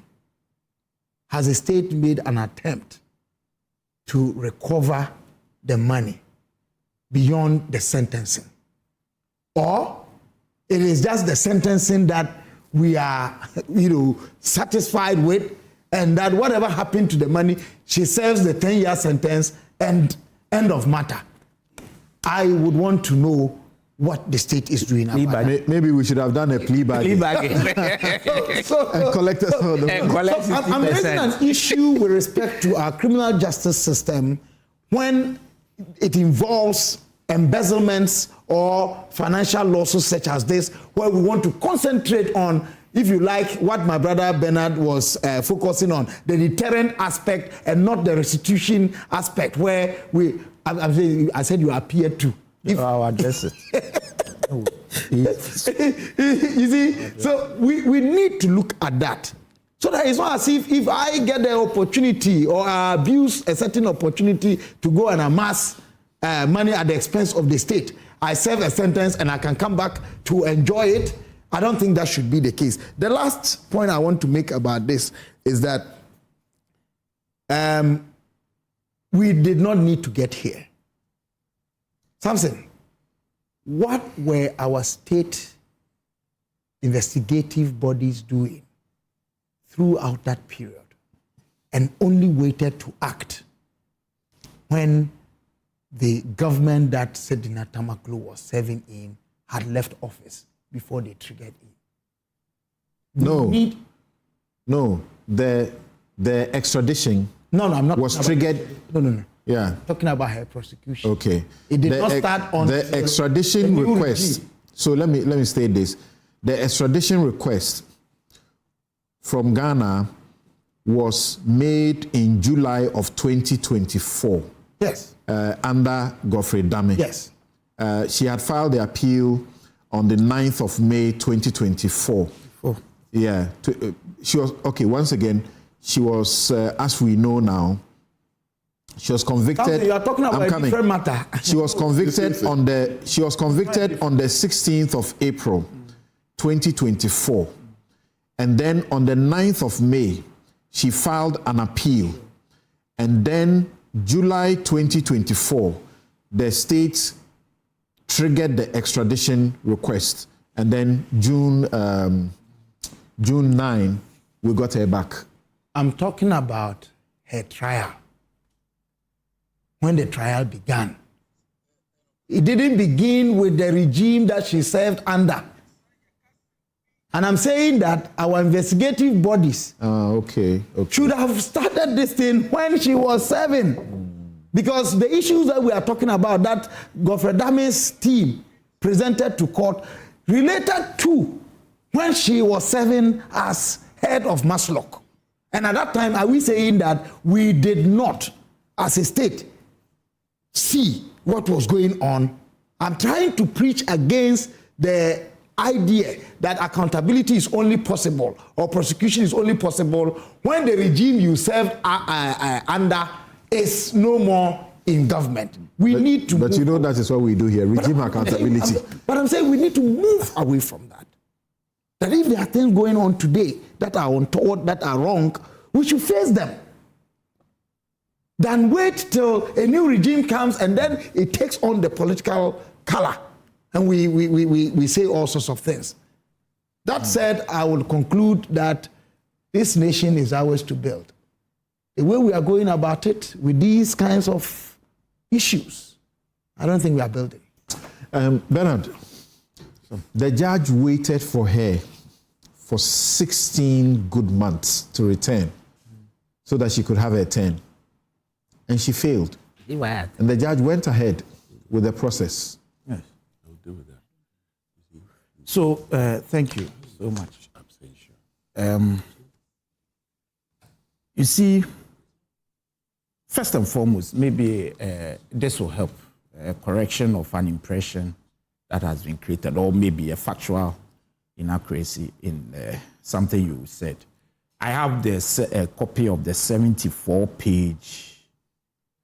Call it the address to the Supreme to the Court of Appeal. Yes. Statement of case or written submissions. Written submissions of the convict. Yeah. And of Enoch Digbe, his lawyer. Yes. Yeah. On behalf of the convict. And some, there is nowhere, and I think on page 33 and 34, even though I have the I wanted to use this because maybe they filed further grounds. So I wanted to use that. There's nowhere what? There is nowhere that has ever been stated that they are appealing the decision on grounds of how do you call it? She being tried in absentia. Oh, there is. Please help me. They make the point. It's there. I've read it. No, the grounds. The grounds. Yeah, the grounds. It's there. Please help me. It's there. You go on. I'll show you. It's there. C, D, I have E, F, G, If you look at the grounds, the first ground is not there, Samson. They talk about unfairness. The conviction and sentence of the first accused, appellant, for the offenses of conspiracy to stealing, conspiracy to cause financial loss to the state, causing financial loss to the state, causing loss to public property, improper payment of public funds, unauthorized commitment to resulting in financial obligation to government, money laundering and breach of the Procurement Act is unreasonable and cannot be supported having regard to the evidence on record. The court below erred in convicting the first accused for conspiracy to steal and stealing. The court below erred in convicting the first accused for conspiring to cause financial loss.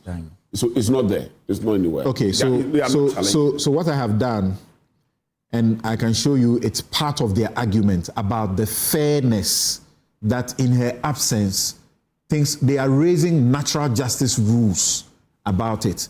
And they actually say that the court knew her situation, that she was not well. You go on. Yes, so I think I've read something like that, but I thought you were referring to the grounds. Okay. It's not the case. So I think that we should state, and the spokesperson for the government addressed Ghanaians even before I think the U.S. embassy put out whatever, and told us that yes, the woman has been brought in, and they have handed, they've taken her through the protocols at the airport and have handed her over to the enforcement officers, the law enforcement, as well as the prison service, and they are undergoing. That's how far the state can come. I mean, in terms of the government machinery. As we speak, she's in the hands of the prison service. If you doubt this, something can call the prison service, whether they have custody of her. But is it too difficult for the state or the individuals within the state to be apprised of information? Okay, so let's do this. Let's Bernard continue his presentation. There is no ambiguity in what the spokesperson for the government said. They've given her to the, and you know they have to take her. You are a lawyer, you know this. Some protocols, which even includes taking her through medical examination to find out whether she is not even taking seed, whether she is not even pregnant. You know that's one yes, I agree. So of course, but that will not be the spokesperson for the government who will not be there to supervise it. For him to come and tell you that we are undergoing this. What he has to do is to tell you how far the government or the state has come. Giving her to the prison service, they take her through the protocol. So if you have any doubt, you call the prison service. Do you have her? But it's not for the state to now. That's not how we run. Bernard, when I raised my question, what I said is, I've told you where she is. No, you haven't said anything to us. Bernard, what I said was that the prison service has to tell us. And I even went on to mention that if it's about health-related issues, they even have a medical directorate and what have you. So maybe Joy News journalists go and find out. Yes, and come and tell absolutely. So it's not with me or the government. Now, you see, yes, it's been said rightly. Look, President Mahama has said, and he has that record, we all know, of prosecuting his own. That must be made forthfully. It's never happened under the Fourth Republic. Under his tenure, his own appointee, Honorable Abuga Pele, was prosecuted. It happened under President Akufo. Who was prosecuted? Malam. He is not a member of his party. Was he? But he was a member of an appointee. You want us to go into that? No. You said it's okay. It's okay. Don't run away from your word. That's okay. Appointee. So, Honorable Abuga Pele was and has always been part of the close set of President Mahama, and yet was prosecuted. We will not, let me emphasize this, he will be the last to shield, and we understand the narrative and even the fact that the woman has been brought and people are asking her whereabouts when the prison service is there to ask. The initial question is, you are chasing Ofori-Atta, where is Sedina? We brought her. And we have to ask the question, we are is legitimate? Yeah. Why is the legitimacy here? Because the woman has been brought in. Yeah. She is with the people she is supposed to be with. She was not brought in on your order. It doesn't really matter. It matters. When we came to power, we didn't do anything to obstruct the process. It's very important to state that. The process had not ended. And there is nothing you can put on record to suggest that this government did anything to frustrate the process. We didn't. And she's been successfully brought in. And we have told the people of Ghana, we have given her to the prison service. Now, it's a fact also that they filed an appeal, which is within, and the appeal was not, let me also emphasize, speak back. That it's my turn. Allow me. it is not the case that the appeal was filed after the change of government. The appeal was filed. I've spoken about yes, that. It was but filed let me on the also 9th of May. No, the 9th of May, we are not here only to discuss what has been discussed. No, but something. No, it is Newsfile. Please understand. Understand him. You brought that in when I raised the issue. Let me say that you haven't said it. So let me. So it is fair. But let's also put on record that the appeal was filed immediately, not long after the conviction. Right. So. Except that the appeal became ripe for hearing. So I'll tell you what happened in February. Yes, because a lot happened. The Attorney General challenged even the appeal and said that because she was not in the jurisdiction, she didn't have the mandate or the legal right to appeal. That process went on before. She can't instruct lawyers No, so I'm saying that these things happen in 2024. Right. A lot happened. It's not as if there was inertia, as if nothing happened at all. So let that matter also be emphasized. It is within her right. And we all admit that nobody can take that right away from her. She must exercise it. If you read the 74-page submissions, you understand what her issues are. It is not for me to say she's right or wrong. It is for the Court of Appeal, the three wise men, to decide her fate. In the meantime, she's been brought in as a state. We have to ensure that she serves her sentence. And that is exactly what we have done. And from where you sit, the sentence starts now? Or? Well, so you see, yes, you refer to 315. And the 315, yes, that's 3, yes. And with your permission, if I may read to you. Go on. A sentence of imprisonment commences on and includes the day on which it is pronounced. So strict interpretation, that is what it is. There is even a case, the Oyo versus the Sentence of imprisonment. How can imprisonment start when a person is free? So, no, I agree with you. I agree with him. The Oyo you are referring to. Yes, no, that matter. Justice Benning was right about what he said. Yes. That one, they had already said some 2 years or so before they got convicted. Yes. So they were saying that add it to us, you know, and they said, no, we come back. So I agree with you. How much more are you working freely on it? I agree with you. Technically, legally. No, but Justice, they are saying that if the court said you can't backdate the judgment, then the one that has already spent some already outside, that is also I didn't call for an answer. Yes, I know. So Sam, yes, for me, I think that the prison, of course, should start from when she is taken in. Okay. That's what I think, and there is no dispute about that. But she's entitled to mount a challenge on that question. Absolutely, she can. She has all the rights. Look, regardless, no matter how you think a particular process of something filed in court is frivolous, it doesn't lie within. I mean, it's for the court to decide. People's fears are that there's some, I don't know about that trajectory, that there's some trajectory that once you are someone within the government or the government supports you or the party supports you and you take a case, you can grant it that you will walk.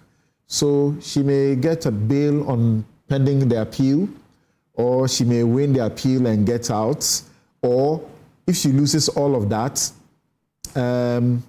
she may get a presidential pardon.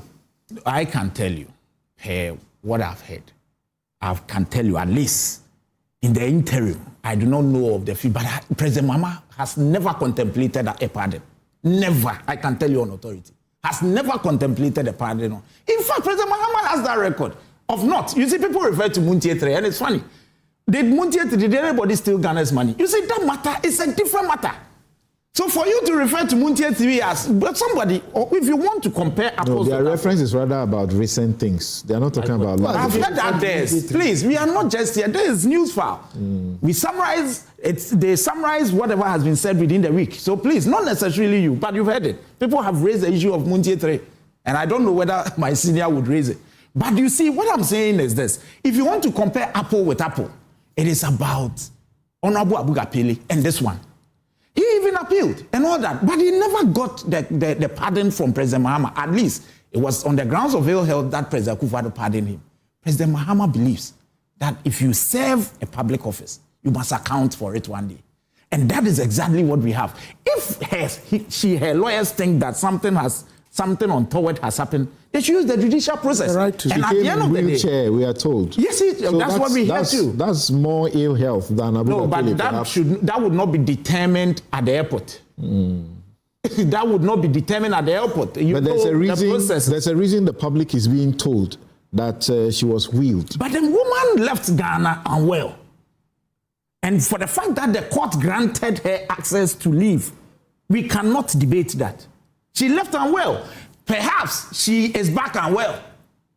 And you can't take that away. So if she is unwell, she knows the processes to initiate to do what. But she even has some remedies available to her under the law, including what you just said, bail pending appeal.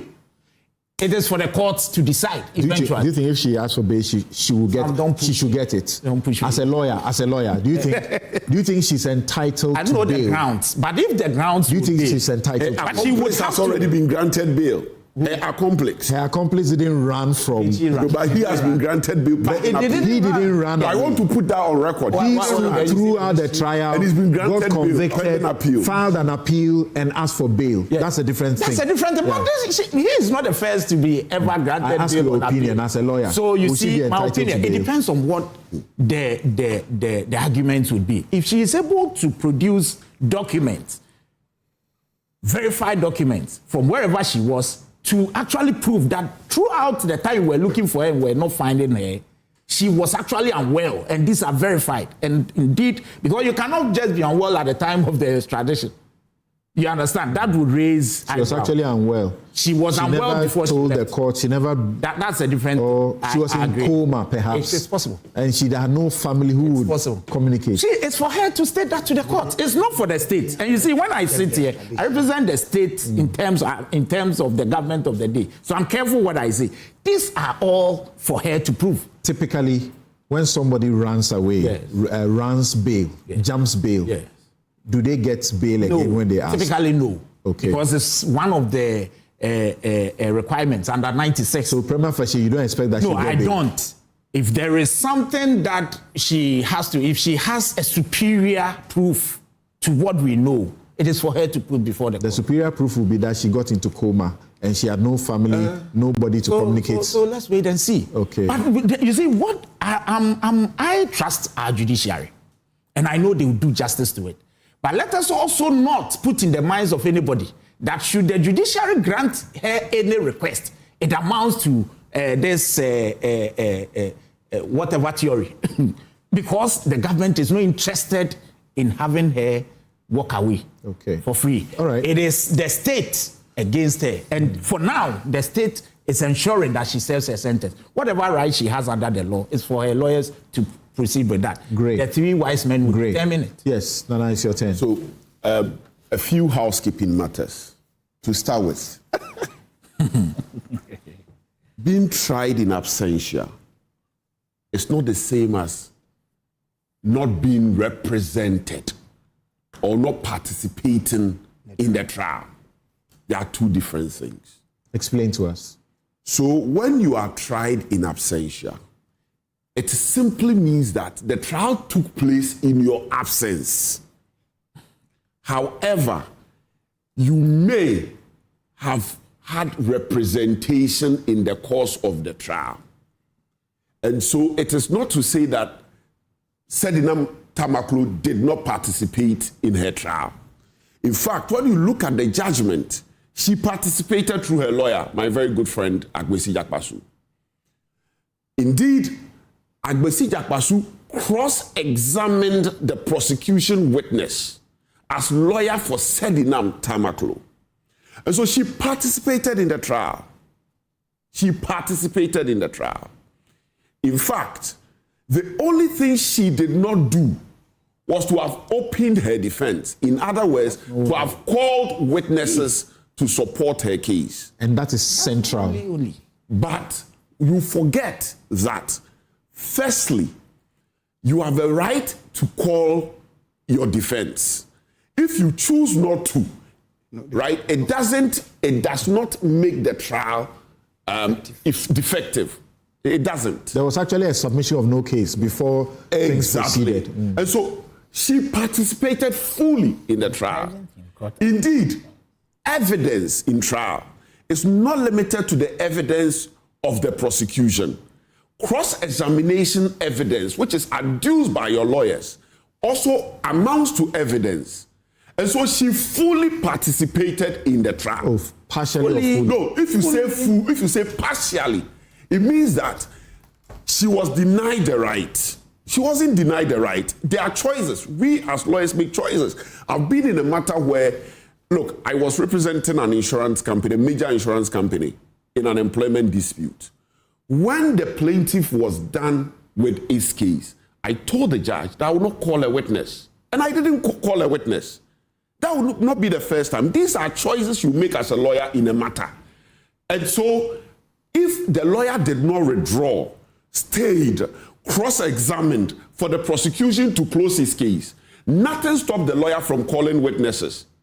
The lawyer actually proceeded to file a submission of no case. And so the lawyer had every right to call witnesses. The lawyer chose not to call witnesses. So that was a choice the lawyer made. The woman fully participated in the matter. The woman fully participated. Let's not throw dust into the eyes of the public. As lawyers, we make choices.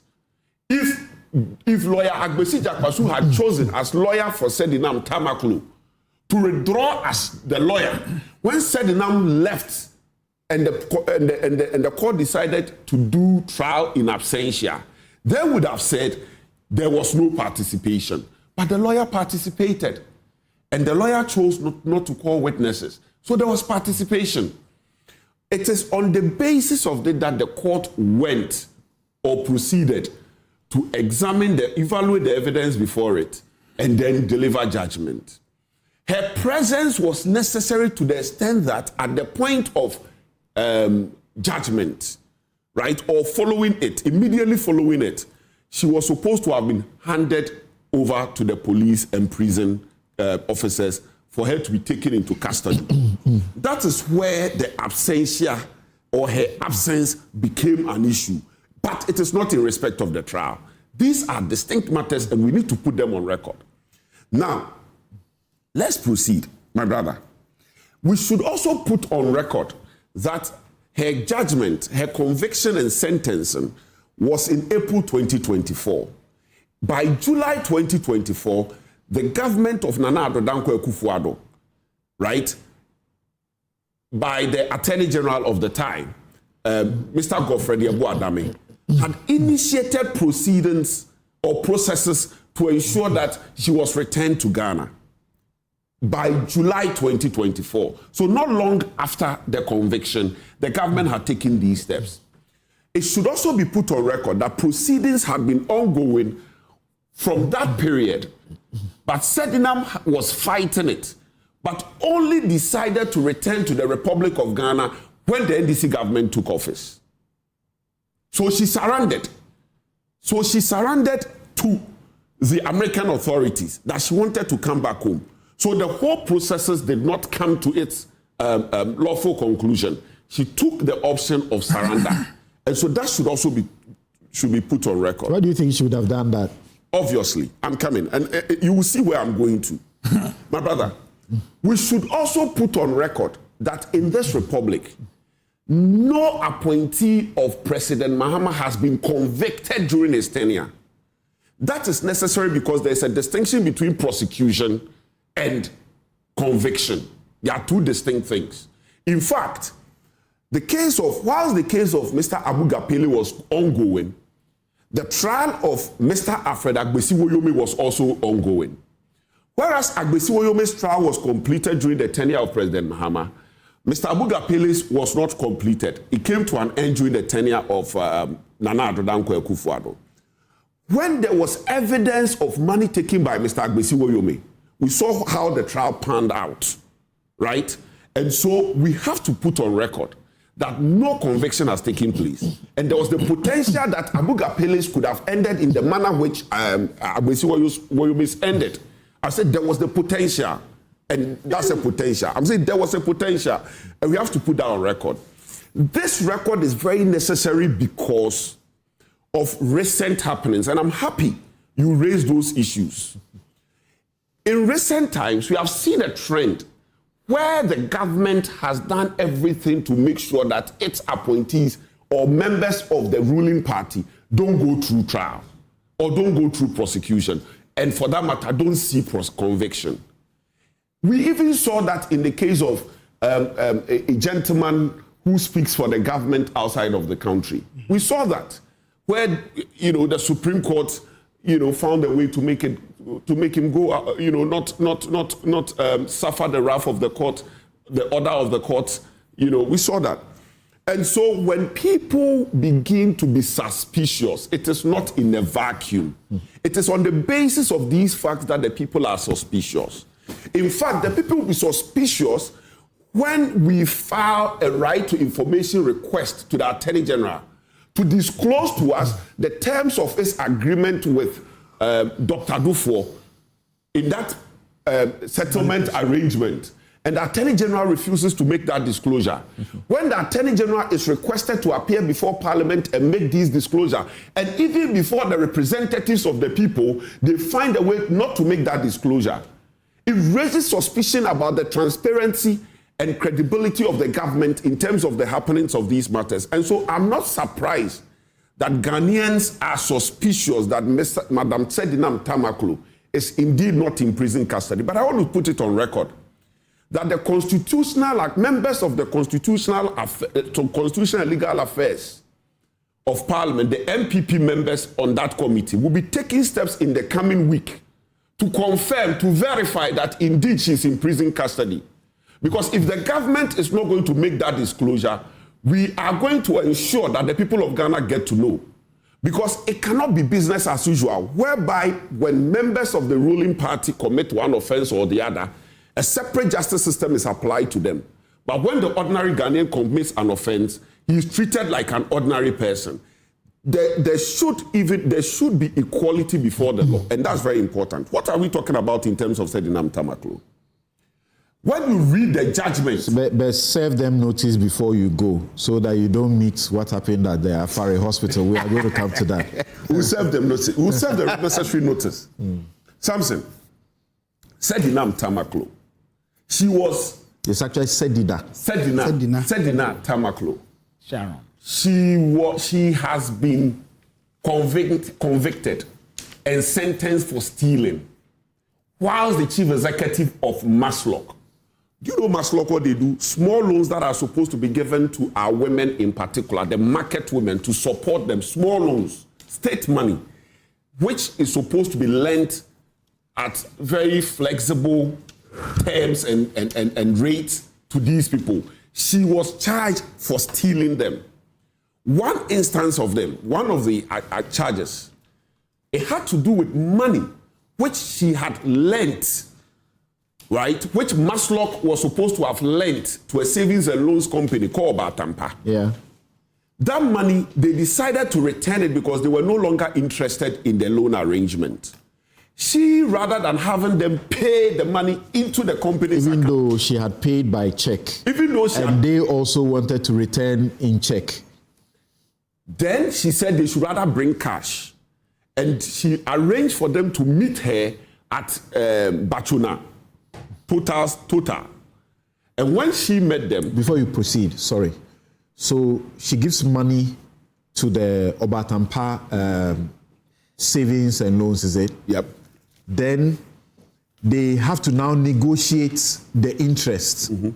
And the interest she wants, the company says is too high. We can't give you that. Yes. I have paused to ask myself the question. So she gave the money out before they began to negotiate the interest. Exactly. They didn't finish before she gave them the money. Then they said that because what you are asking, we can't afford. Take your money back. And then she says, I don't want the check.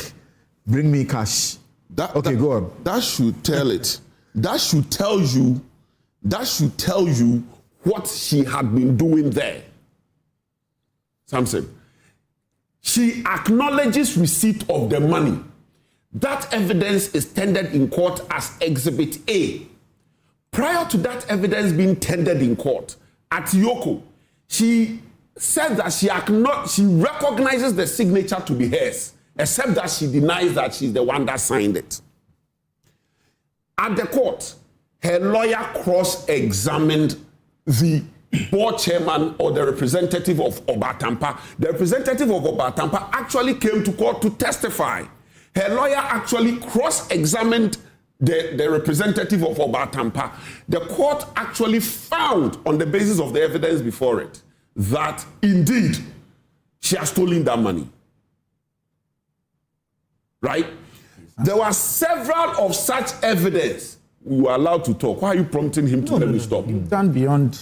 I don't well. You've done beyond. You spoke for like 30 minutes. I spoke for something. So I've been doing something very deliberate for you, but you are not paying attention. When you finish, play back the show And you see how long you have been speaking. That's fine. Go on. Thanks for acknowledging that. What? You're almost done. Samson, so the evidence before the court, Samson, was enormous.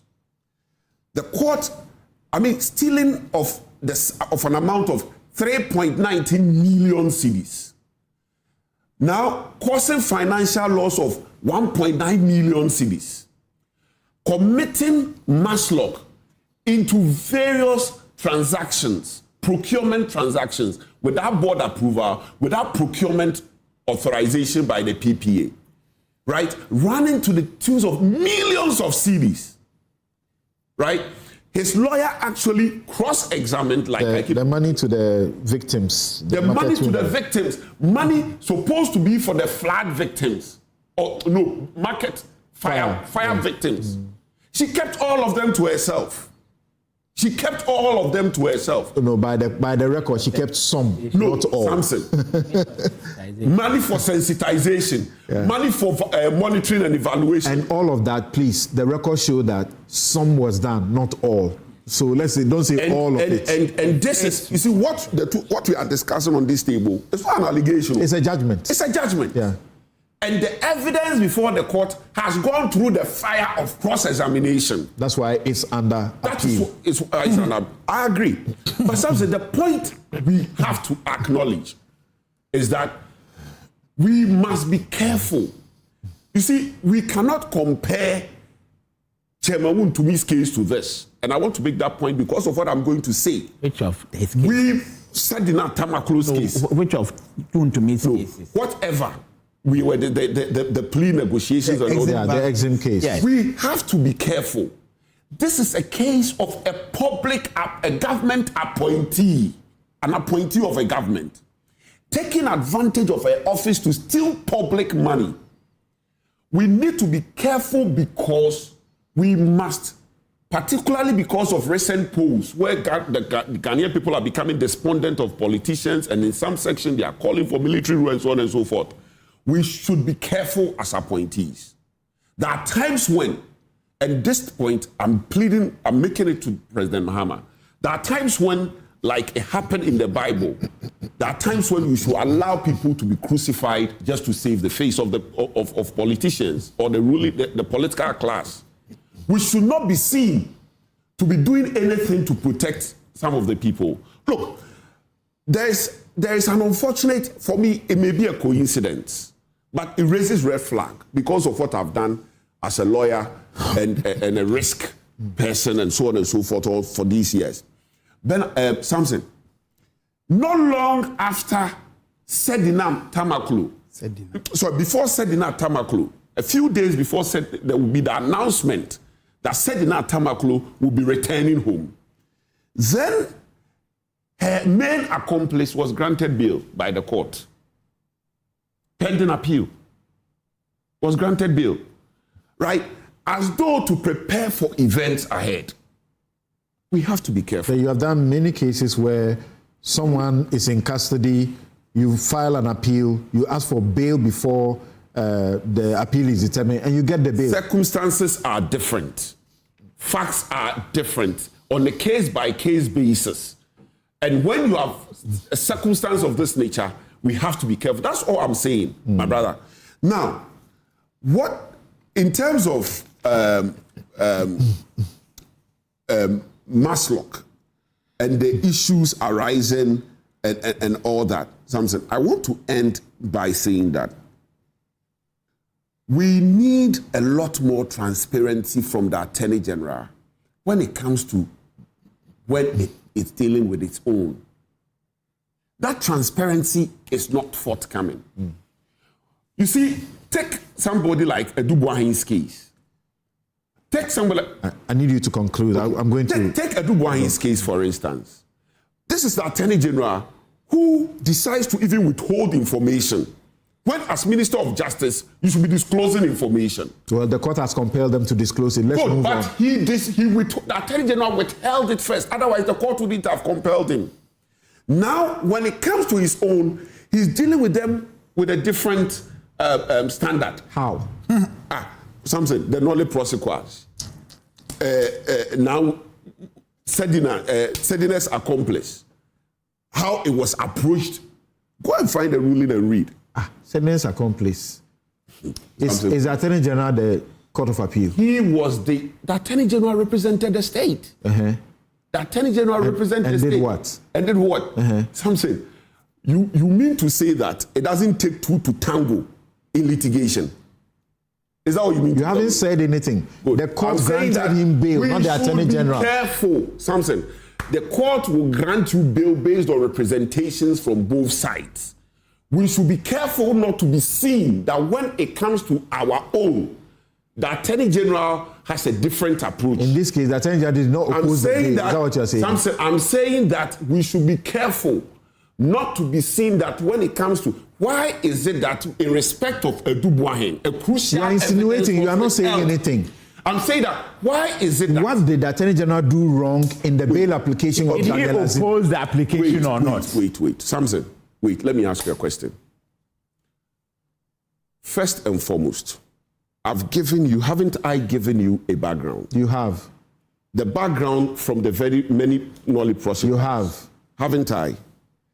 Haven't I referred to the case of a certain gentleman who a court ordered that he should be arrested on a warrant? So the Supreme Court quashed that. Good. At the Supreme Court, who was supposed to have represented the state? Of course, the court. Samson, let's move on.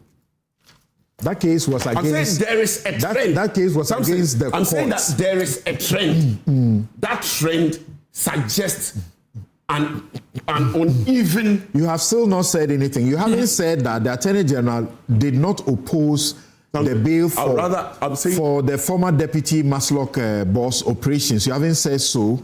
And even if you have said so, you haven't shown us why that would be wrong. I'm saying, because get the ruling. There are cases in which the Attorney General has a standing order. He doesn't file opposition to bail in them. Samson. Right. All right. Thank you. I'm going to Dr. Arthur Kennedy. So for those of you just joining us, we are talking about the Sedina Tamaklo's matter. She was convicted.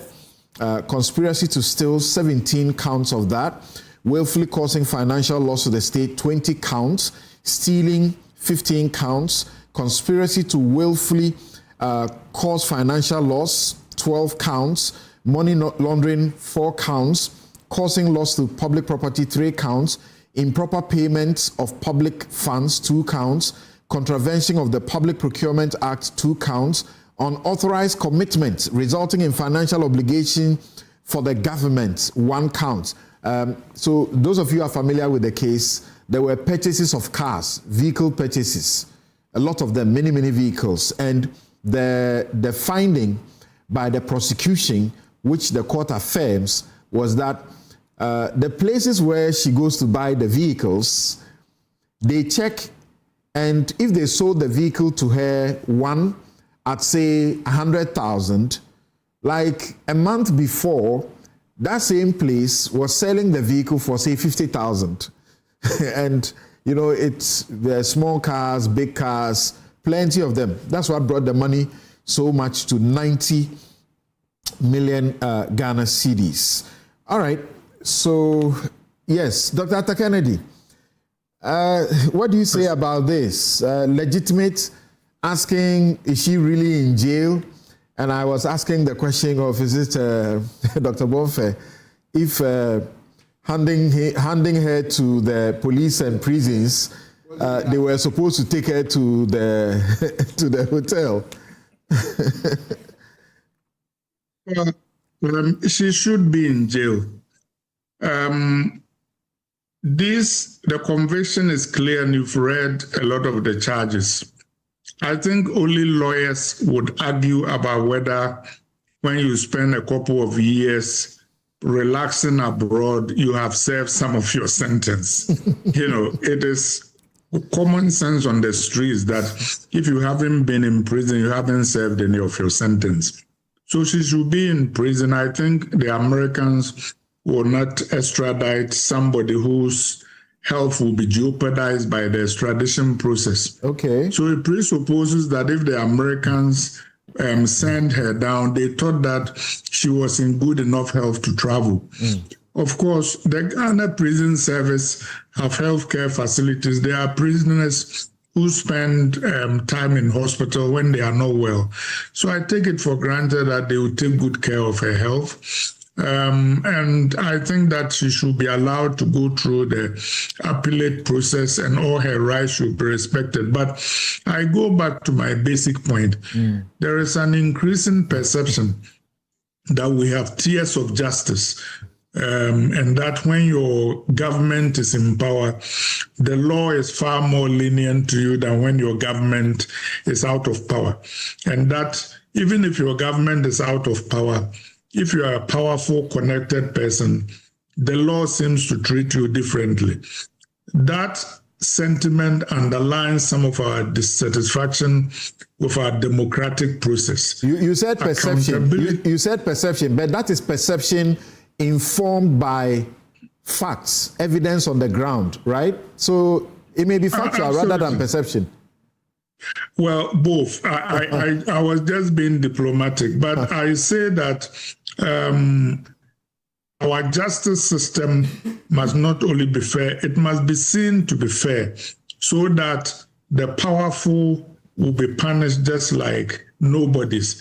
I think there is too much of a perception that the powerful get unfair treatment or they get sweetheart deals. And that was demonstrated by the Nolly prosecutions that we saw. That is part of why people are wondering whether she's in jail or not. So I think that for our democracy to be credible, the public must see that when powerful people do blatantly has done, stealing money, which has been proven by courts that they suffer consequences. When there are no consequences, then people start to believe that the powerful can get away with everything. And this is one case where we can demonstrate that indeed our laws work. I do not believe that, as one of the panelists stated, unfortunately, sometimes we are too quick to or eager to crucify. No, we are too slow. The law must be seen to be enforced, and this is one case where it must be enforced rigorously. If she is not well, the prison authorities must offer her health care. But yes, she should face the consequences of what she has done so that it serves as a deterrent to people in the future. I think that there has been too much hurrah about hurrah, and there needs to be action. What do you mean by that? Too much oral about oral? It means hurrah means we are talking, and hurrah is the initials of Operation Recover or Loot. So all what we are doing is that we are doing hurrah about hurrah. In respect of that argumentation, actually, about when the sentence begins, a colleague lawyer says people should rather check subsection 1 before they move to the subsection 2. So I am projecting the law to you, section 315 of the Criminal and Other Offences Procedure Act, which is Act 30. It says that warrants to be issued in respect of sentence of imprisonment. And the explanation one should get is very simple, that these warrants were issued by the judge. There was a warrant for her arrest. It is now that she has been handed over to the Ghanaian authorities that all of these things kick in. So signing of the warrants will now happen. So it is now beginning, not later. One says, where a person is sentenced to a term of imprisonment, the court which sentenced him shall issue a warrant of commitment, ordering that the sentence shall be carried out in any prison in Ghana, and the warrant shall be full authority to the police and prison officers to take, convey, and keep that person to all other persons for carrying into effect the sentence described in the warrant. Before it comes to 2, a sentence of imprisonment shall commence on and include the whole of the day on which it is pronounced. Thank you. So, what will you be surprised?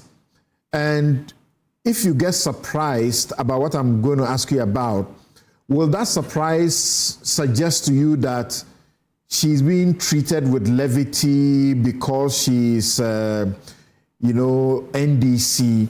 Already we are being told about the analogy of the time she surrenders to the U.S. authorities, all the while when the NPP was in government and the extradition began, she, didn't show up, didn't surrender. And then suddenly she surrenders, and then around just when she will come, her accomplice, so to speak, the former deputy, is granted bail pending his determination of, his appeal before she comes in. So will you be surprised if she's granted bail pending her appeal? Will it be too much if she's so sick that the president feels that if all her appellate processes fail, she should enjoy a pardon? Actually, will be surprised if she is granted bail, and it will fuel more my skepticism about the fairness of our judicial process. And secondly, if the president grants her a pardon, of course, he has a right to grant pardons, but it will still feed the public's perception that there are special deals for powerful people.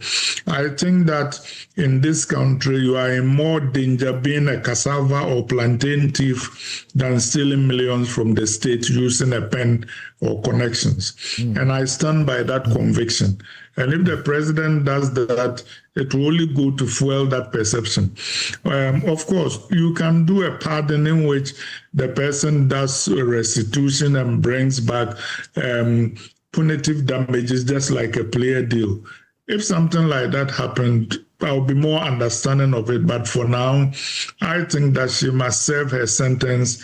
And if she is sick, she'll be provided health care while she's... By the law, and what you just said, there are people who have also asked about that. By the law, plea deals are only open before judgment. Once there is judgment, it's out, it's not available anymore. So we cannot be talking about plea deals. I use the term advisedly. For example, before Ford pardoned Nixon, there was negotiation. And since Mr. Trump returned to office, there have been some pardons, and some of them have involved negotiations. So a pardon is just not just blanket. For example, a pardon can convert a death sentence into life. It can shorten a life sentence. It can obligate the person who has been pardoned to do restitution. So it is not a plea deal, but a pardon also involves negotiations sometimes, to the best of my knowledge. Okay. But again, the 90 million, we are interested in that too. Again, when people are saying don't do A, B, C, just go and jail the people. You jail the people, you feed them again. When they are sick, you take care of them. And then what happens to the money? The 90 million. So should we be asking the state to account to us how much of that money has been recovered so far?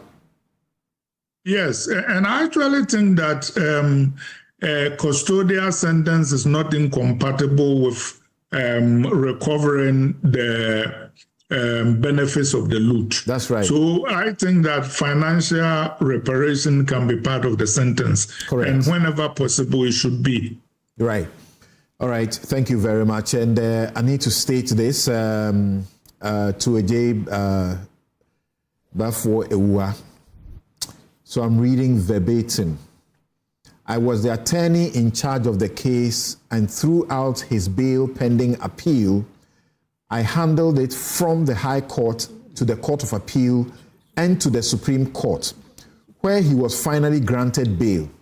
I opposed it strenuously for more than 1 year, through the court. The court finally granted the bail because he argued that the record of appeal was not given to him when he asked for same for close to 2 years, even though I argued strenuously that he failed to follow up on it. He failed to follow up on it. Though on my own, I followed up at the registry several times, they were not giving. It was just on that basis that the Supreme Court granted the bail because he did not get the record and he was served more than 2 years. He had served more than 2 years of his sentence of 5 years. Remember, he has 5 years. And there was the likelihood that he will not get the record before the end of his term of imprisonment. Okay. So, wait. The point is that he began a bail application. He said there was his bail application at the High Court. The Attorney General opposed it.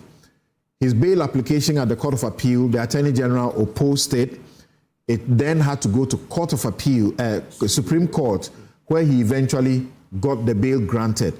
And the only basis for which the bail was granted him was that the record of appeal, which should have been given to him as he's pursuing his appeal, had not been given to him for 2 years. That's not Attorney General's problem. That is the court's problem. We all, as lawyers, we fight that all the time. Then, because he has served 2 years of his 5 years already, if you don't grant him bail, there is the potential that he may serve the other 3 years, and then if his appeal succeeds, you would have already kept him 5 years in bail, in jail, and that would be unfair.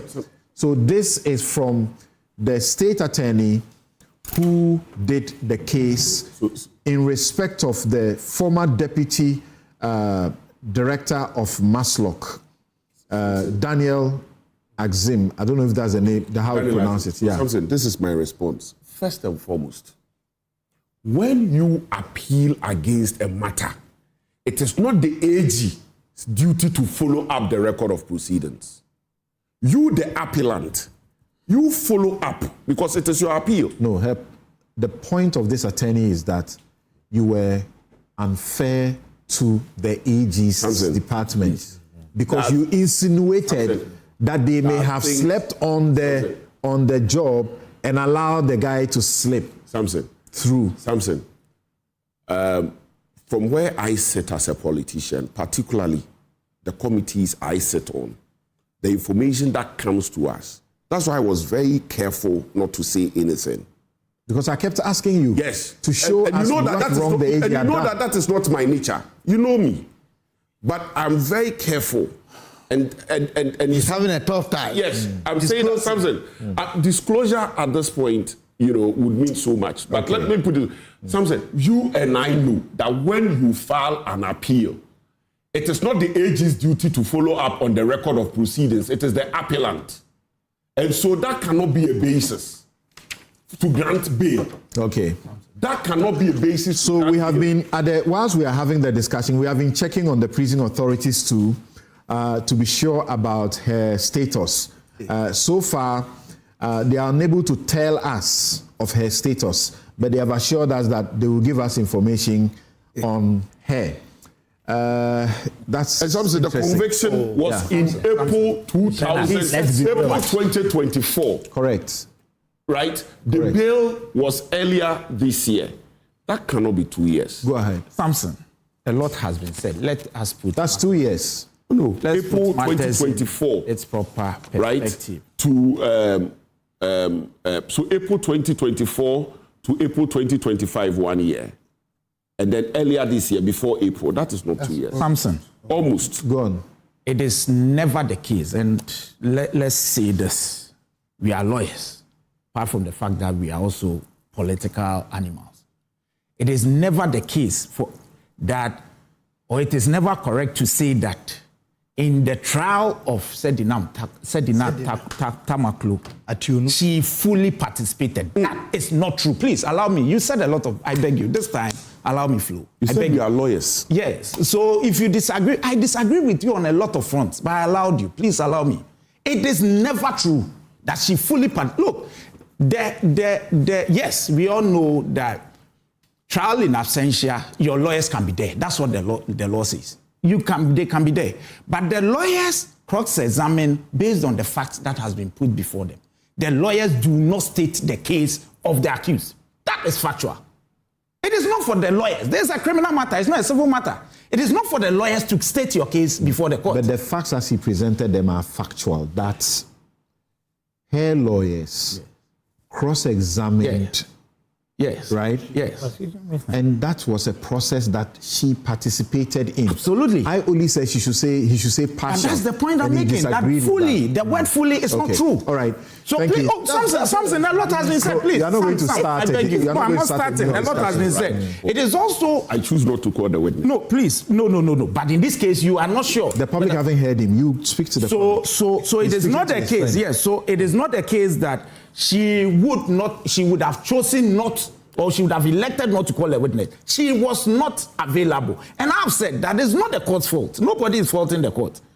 It is her fault because she should have communicated to the court. But it is also factual that she was not given the opportunity, or she did not avail herself to speak to the issues that were put before him. Her lawyers did not conduct her case. She was given 16 months. So she didn't come. That is not in doubt. You see, let us also put it this way, that with regards to the Abu Gapele case, President Mahama, during his tenure, initiated the prosecution. He didn't say he didn't. No, he said he didn't complete. No, but that is for the... No, you see, when we do this, we are not helping the people, because all the government would have to do, the state would have to do. There's no point to respond to, because he said... So let me finish. It started with him. Sam, let me end. You understand where I'm coming from? So what are you contradicting? Yeah, so what I'm saying is that at that moment, all the state has to do is to put the matter before the court. When the judiciary, or how they proceed with it till the end, is not within the remit of the executive. He didn't say so. No, but you see, it doesn't make any difference to say that the convict or the case didn't end during this person's era. Because the point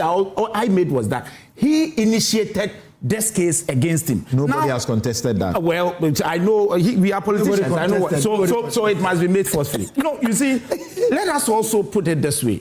Look, he tried to put out a narrative, of course, which has been upheld by the court, and there is a conviction. As a state, you see, I was very careful in not going into the substance of the matter, because there is conviction. But you see, when you read when you read something, this is very important. Look at the submissions that had been filed. You mean the appeal? Yes, the appeal. No, he's reading the judgment. He's not interested in the appeal. No, but there's an appeal. I agree. You may not be interested, but I'm saying that at the moment, the woman herself is contesting those claims, and it's within her right.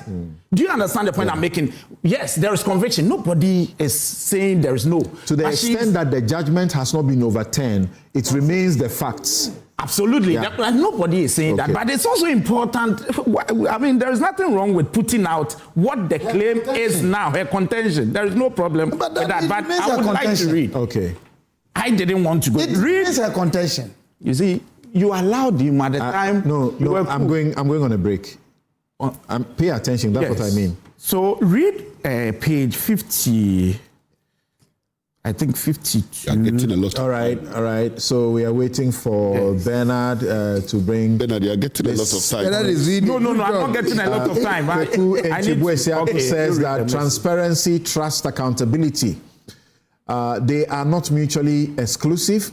A fugitive who is extradited cannot just be handed over to the police service and prison service without photographic evidence. Elsewhere, even suspects get their mug shots taken and released to the public. Why is convicted Sedina Tamaklo Atieno different? This will do nothing to quell the speculation and suspicion by some citizens, including myself, that she may be giving preferential treatment by this government because she is one of their own. Provide the public with photographic evidence that she is in custody and tell us exactly which prison she is being sent to. That is transparency and accountability. How often do we not hear whether a convict is being sent to Insawam prison or wherever? Why is this different? Let me tell you one thing. Let me tell you one thing. The lawyers on this table who have been practicing, who are in active practice, can tell you that some of the times when they are even there in the prison, they are enjoying. These political people, they are enjoying. No, please. Stop. You see, when you look at page 50, that's paragraph. It's coming. She responds to the charge of the conviction on charges of conspiracy to steal and stealing. This is what they say, the lawyers say. Now, moving on to the conviction of the appellant for purportedly dishonestly appropriating 500,000. It's because of what had been raised, which is the property of Maslow. We submit that the prosecution did not lead sufficient evidence to prove this allegation. We are therefore of the considered position that the trial court ought not to have in the first place ordered for the appellant to open her defense in respect. Then she cited that Akilu versus the Republic. But this is what he says. He said, now seeking to prove the claim of stealing against the appellant in respect of 500,000. The prosecution claims that a cash amount of 500,000 was returned to the appellant by the board chairman of Obatampa, which according to the prosecution investigation show that the money was not paid to Maslow. The prosecution also makes reference to purported letter from the appellant allegedly acknowledging receipt of the payment of 500,000. The appellant in a caution statement which is found at pages 80 to 83 of volume 1 of the record of appeal denied knowledge of the letter. The appellant, having denied uttering the alleged letter of acknowledgement, the burden was on the prosecution to establish that indeed the appellant uttered the letter. We submit that the trial judge was in error when she held that the burden was on the appellant to establish whether the signature on the letter of acknowledgement was hers or not, whether she received the said amount. It is important to emphasize that the Honorable Court in the case of KCL Act of Forcing and Order. Look, when you look at this, I don't want to go into this because of obvious reasons. I do not want anybody to misconstrue my presentation in any way as defending her. But you see, this is what the lawyers are saying. Is it the case with your practice? And you are very good at it. A claim of a signature being put out there, and that is the main evidence with regards this, to the 500. To the 500. Mm. The woman in her caution statement says that it is not my signature. I don't know about it. That's what she stated to the police or Iyoko. Now it comes to court. You know that the burden is on the state. She may even not say anything. She doesn't have to say anything to establish her innocence. Now, the lawyers are saying, I wasn't there, that the state did not lead any evidence to establish that the signature indeed was hers. Okay, thank you. You see, sorry, let's not go. The point is and the testimony. It is because you raised that one. I wouldn't have. No, you see, of Atampa. No, it is her signature. It is her signature. Was not evidence. It was actually her signature. That evidence cannot be independent of the as we have said earlier. Please, what Bernard has read to you is what Sedina Atieno Temaklo Atienu's lawyers are claiming. But what Ejay Bafo Ewa brought to you is what the judgment has said. Thank you very much. Yes. No, he didn't. But she was convicted on it. That's the bottom line. That's what you should say. But he hasn't read the judgment. He has read the judgment. You can tell that he has read it. No, but there is a point he makes. If you have read the judgment, you can tell that he has read it. I have the judgment. My guests have been James Kobina Bonfe, Bernard Bedia Akufo-Addo, Takobina Kennedy, Justice Yankson, Nana Ejay Bafo Ewa. We'll be right back to answer that question, whether or not the NDC should be panicking as President Mohammed's ratings slump. They drop. Like that, they drop. Somebody says, I won't say the advert. We'll be right back.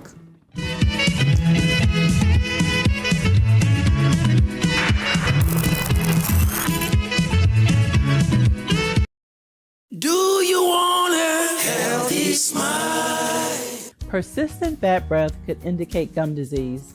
I'm Tanya from Bethel Dental Clinic, Ghana. Did you know that gum disease is a common cause of bad breath or halitosis? But there is hope. As dental hygienists, one of the main things we do when you come for your periodic visits is to examine your gum health by completing a periodontal assessment. Gingivitis, the early stage of gum disease, is common and characterized by swollen, bleeding gums and halitosis. The good news is that gingivitis can be reversed back to healthy gum tissue. Regardless of which stage is present, a professional cleaning or deeper cleanings are needed as a first step to treating halitosis or bad breath. So, schedule your appointment with your hygienist now to learn more about maintaining healthy gums and getting rid of bad breath. Healthy smile. Discover Willow Lane in Sakumono, one of Ghana's most prime community. These expertly designed 4-bedroom homes feature a private elevator, 4 ensuite bedrooms, private balconies, walk-in closets, and a gourmet kitchen and a maid's quarters. Perfect for families, executives, investors, and retirees. Our community offers a swimming pool, playground, and 3-tier security for your peace of mind. Experience the ultimate in comfort, convenience, and community here at Willow Lane, Sakumon. Visit waylead.org or call 0240-111119 or 0308-040500 to book your tour today. Waylead, your trusted home builder. Another week is here on the greatest of all time show. My name is Giovanni Clip, and tonight we're bringing you talent. Contestant number 1, let's bring Baby Car. Let's bring. You did it for you. Cut. Oh, there is a leakage. Where's the plumber? For quality and durability, insist on Syntex pipes.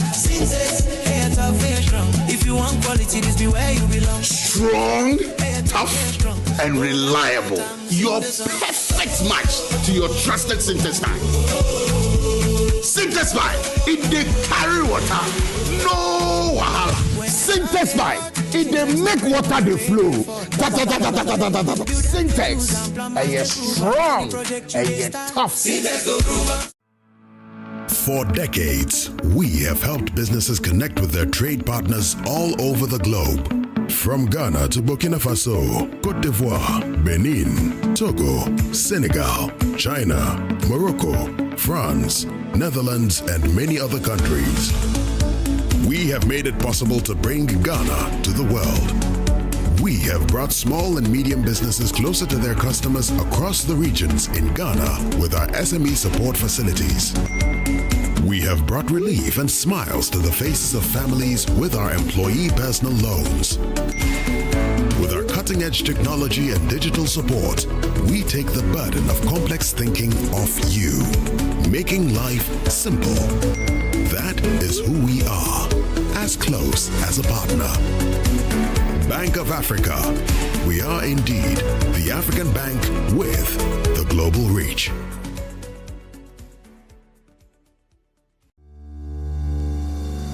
For the past 15 years, St. Thomas Eye Hospital has been setting the pace in Ghana's eye care landscape. In 2011, we became one of the first hospitals to introduce modern phaco surgeries, commonly called laser cataract surgeries, to Ghana. In 2013, again, we became the first eye hospital to start advanced retina detachment surgeries, macular hole surgeries, and other complex vitreoretinal procedures using the MIVS surgical approach. This year, we have set a new pace in glaucoma care with the launch of our advanced Twin Star SLT-YAG combo laser, giving the glaucoma patients enhanced options in managing their conditions.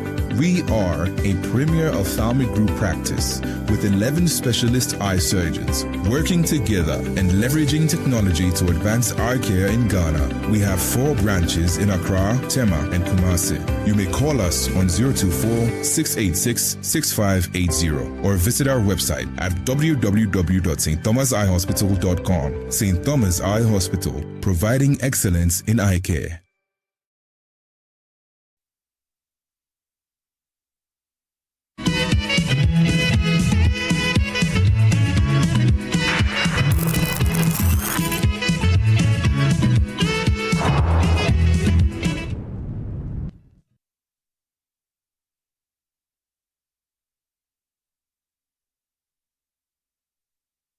Right, you're welcome back. This is Newsfile. It's your most authoritative news analysis program. As we always tell you here, controversy gives way to clarity.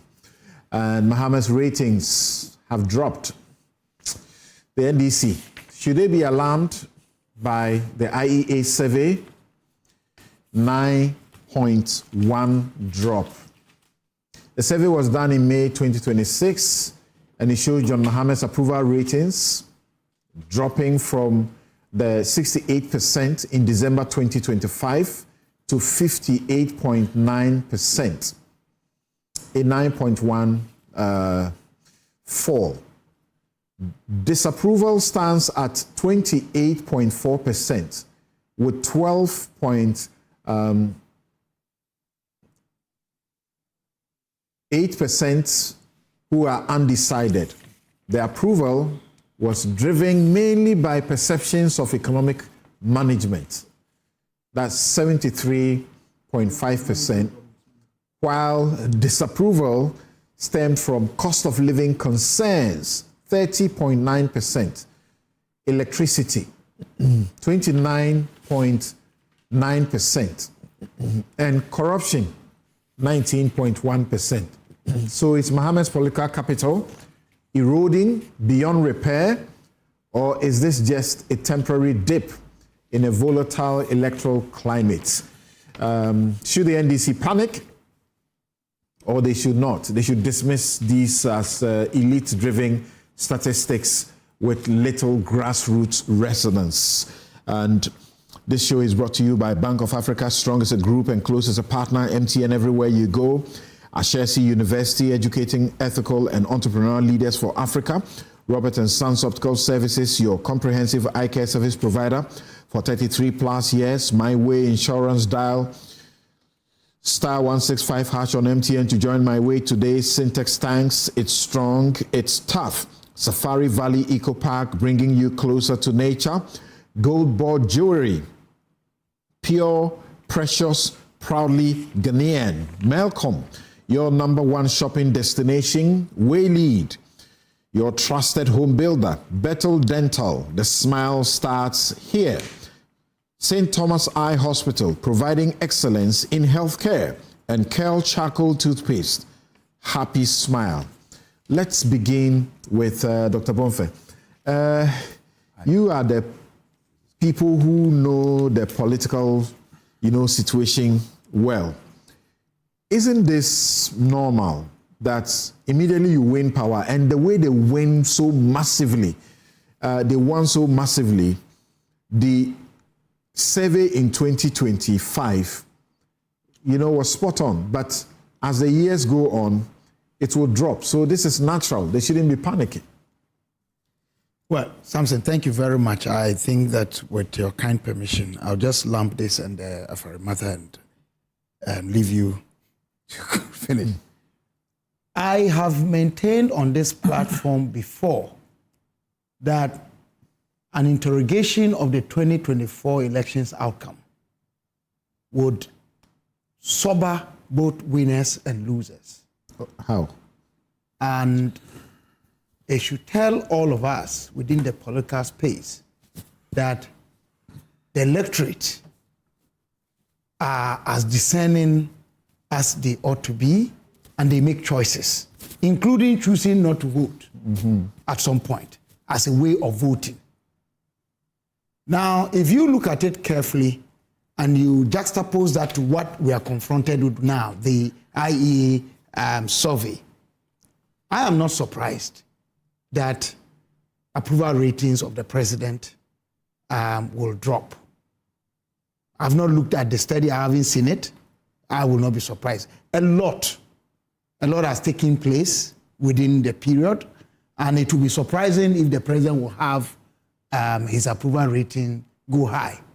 In terms of the statistics, that is why I always say that the statistics don't always tell the story. Sometimes beyond the quantitative figures, you have to look at the qualitative dimensions of how people interpret or understand them. So what has been the cost of living and how people feel them? You have the indices. We have exchange rate doing well, the cedi doing very well against the major currencies, particularly the dollar, and yet the prices of items on the market have not come down. In response, what is happening? Why is that dichotomy? Then you look at electricity, you look at water, and salaries haven't done better in response to these things. So definitely, people are not going to be okay with that, especially when they understand that if your currency is doing well and your inflation is supposed to be doing well, then it means that in terms of their cost or expenses, they should be doing better. And the opposite is the case. So something is wrong somewhere. Then you look at some other factors that have taken place in terms of what people expect and the promises that were made in towards the 2024 general elections. So I am not surprised. However, this is my point. We are 18 months into this administration. The president has always got the opportunity to bring some renewal, some new spirit into his administration by way of reshuffling. You consider the lies of... And the reshuffling is not necessarily the people who are moved about. What will reshuffle do to Iran, and what will it do? Is the economy people are looking at and these things? Yes, and the reshuffle will help in responses that you put out there.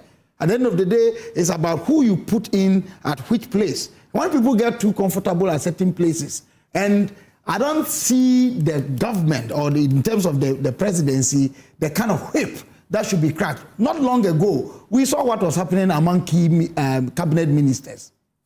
So untoward. We should not even be hearing of those things. A phone call, simple phone call could have solved some of the issues that we were hearing about in the media. So all I want to say is that the president has an opportunity to draw lessons from the IE research. A president that experts say he's becoming a lame duck already. His party people are crisscrossing the country. All those undermining his. All those offer him an opportunity to rethink and reposition himself. He must let everybody in his administration understand that no one is indispensable and that he is in charge. That is part of the indiscipline we talk about. And I talk about the security aspect. Even though sometimes I'm careful because at the end of the day, national security, intelligence and all that, they have to pander to the political whim of the president, whether he will take the information they bring and act on it or not. So I want to leave that there and go straight to the Afari project. Samson, here is my take. One, we need to understand that governance and government is a continuum. If we had dealt with this matter, which is all part of the Eurojet project, 9 hospitals in all. In fact, my brother Justice would speak more on this authoritatively. There were supposed to be 9. 1 military hospital, 2 regional hospitals, and 6 district hospitals. Out of these 9, I think about 6 of them have been commissioned. All were commissioned by His Excellency Nana Addo Dankwa Akufo-Addo. How did these things start, and why are we with Afari? Afari originally, Samson, was to be sited at Sofu Line. Yeah, no, originally it was in the north. No.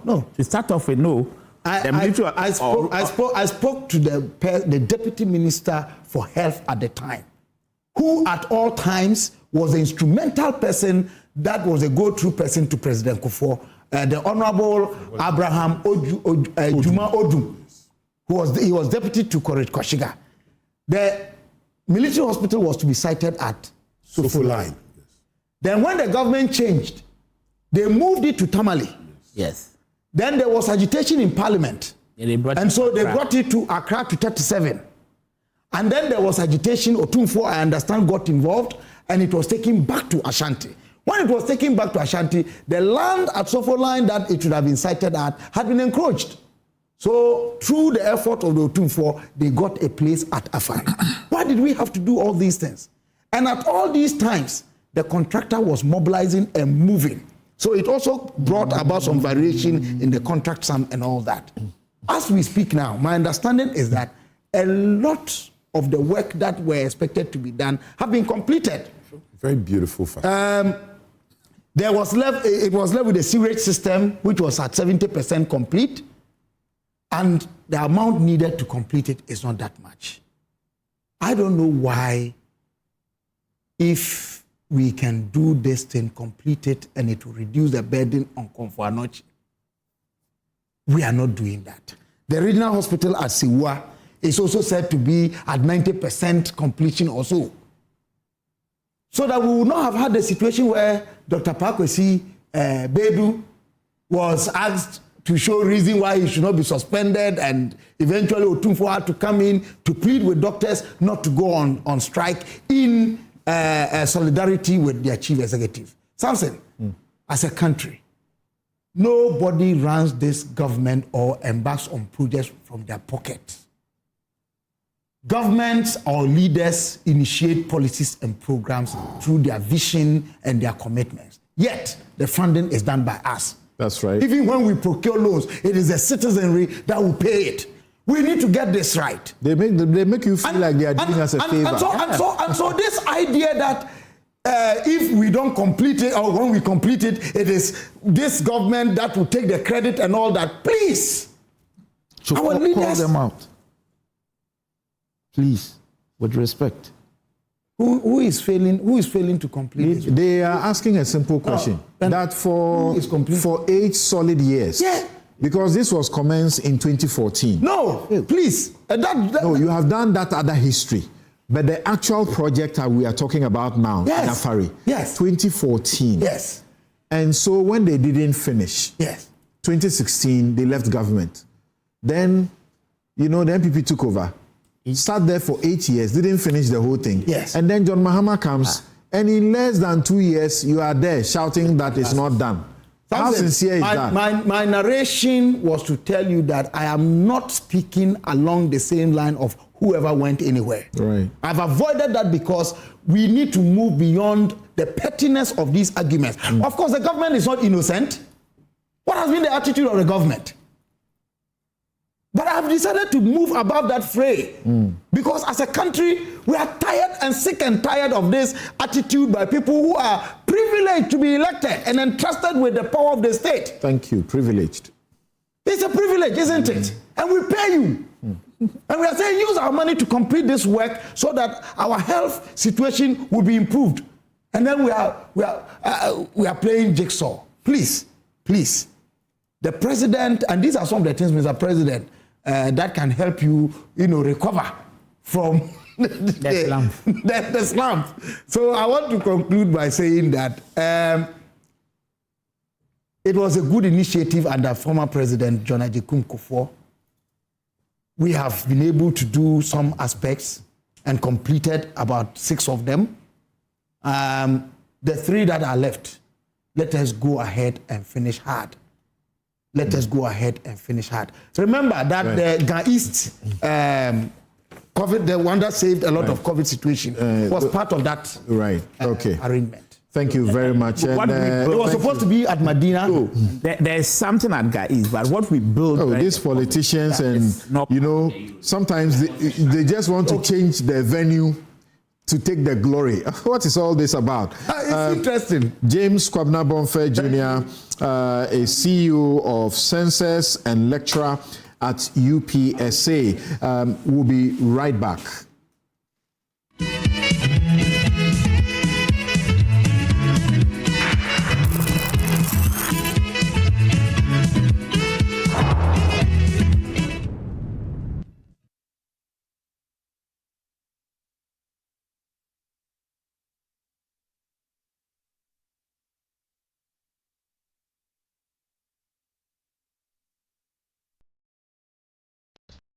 Welcome to a place where everyday living is reimagined, where space, movement, and community come together effortlessly.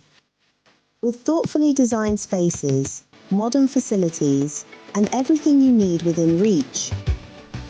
You don't just live here, you feel safe, comfortable, and at ease.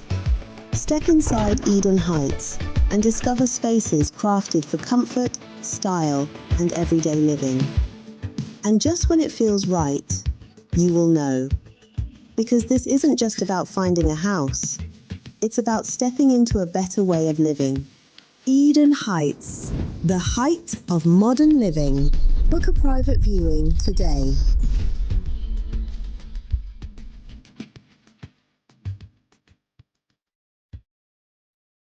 Yes, next.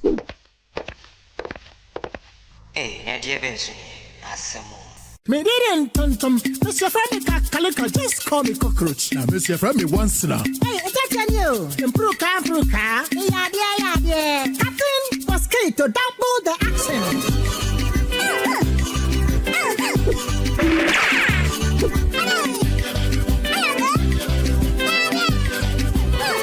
Me did it, Sasso spray. Mr. Femi Sasso quell. Yeah, go to my Sasso.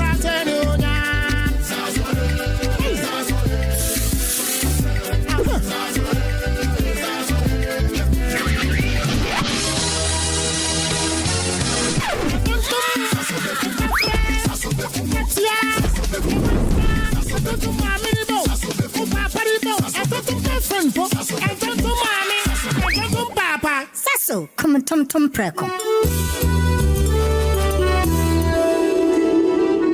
To Sulas Enterprise, the shop that deals in industrial machinery such as generators, rice millers, water pumps, compressors, and mowers. From the smallest to the largest capacity, at Sulas Enterprise, we give you nothing but the best from the best brands such as Honda and Perkins. When it comes to our generators, we also sell mowers coming from brands like Honda, Briggs and Straton, and Oleoma. And when it comes to our water pumps, we offer you brands like Lily, Prudin, and Pedrolo water pumps. We also sell rice millers for all capacities. We are located at Spintex, Kakalika Plaza. Also, find our various locations as displayed on screen. Or call us on the following numbers: 0243-839-463 or 0554-154-416 or 0240-541-493. Sulas Enterprise, where quality meets affordability. Hi. Now let me share my wildlife experience with you at Safari Valley Eco Park.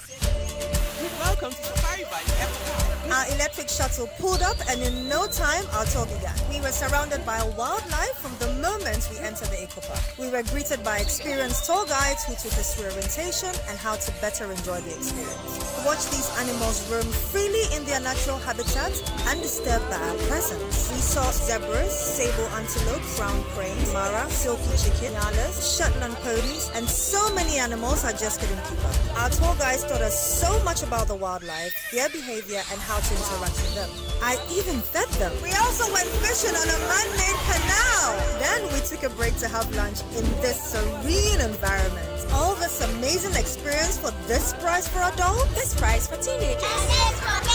It's a bargain. As the sun began to set, it was time to go back home, but not before dinner by the campfire. It has been a thrill of a lifetime, and I can't wait till my next visit. Safari Valley Eco Park, bringing you closer to nature. For the past 15 years, St. Thomas Eye Hospital has been setting the pace in Ghana's eye care landscape. In 2011, we became one of the first hospitals to introduce modern phaco surgeries, commonly called laser cataract surgeries, to Ghana. In 2013, again, we became the first eye hospital to start advanced retina detachment surgeries, macular hole surgeries, and other complex vitreoretinal procedures using the MIVS surgical approach. This year, we have set a new pace in glaucoma care with the launch of our advanced Twin Star SLT-YAG combo laser, giving the glaucoma patients enhanced options in managing their conditions. We are a premier ophthalmic group practice with 11 specialist eye surgeons working together and leveraging technology to advance eye care in Ghana. We have 4 branches in Accra, Tema, and Kumasi. You may call us on 024-686-6580 or visit our website at www.stthomaseyehospital.com. St. Thomas Eye Hospital, providing excellence in eye care.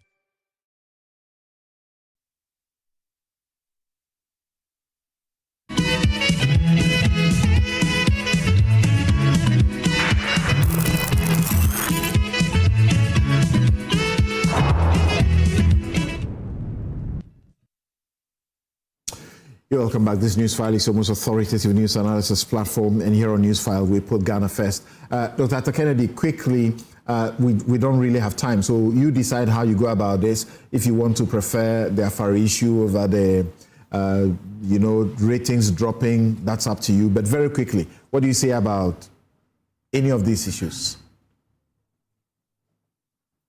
Well, the issue is not the president's rating dropping. If you do that, you are being too narrow. I would commend to your viewers 2 other important pieces of information.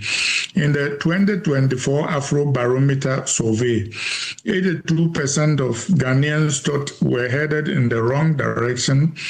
In addition to that, they asked a question: if you think politicians are misruling in their own personal interest, blah, blah, blah, do you think the military should step in? 50.6% said yes.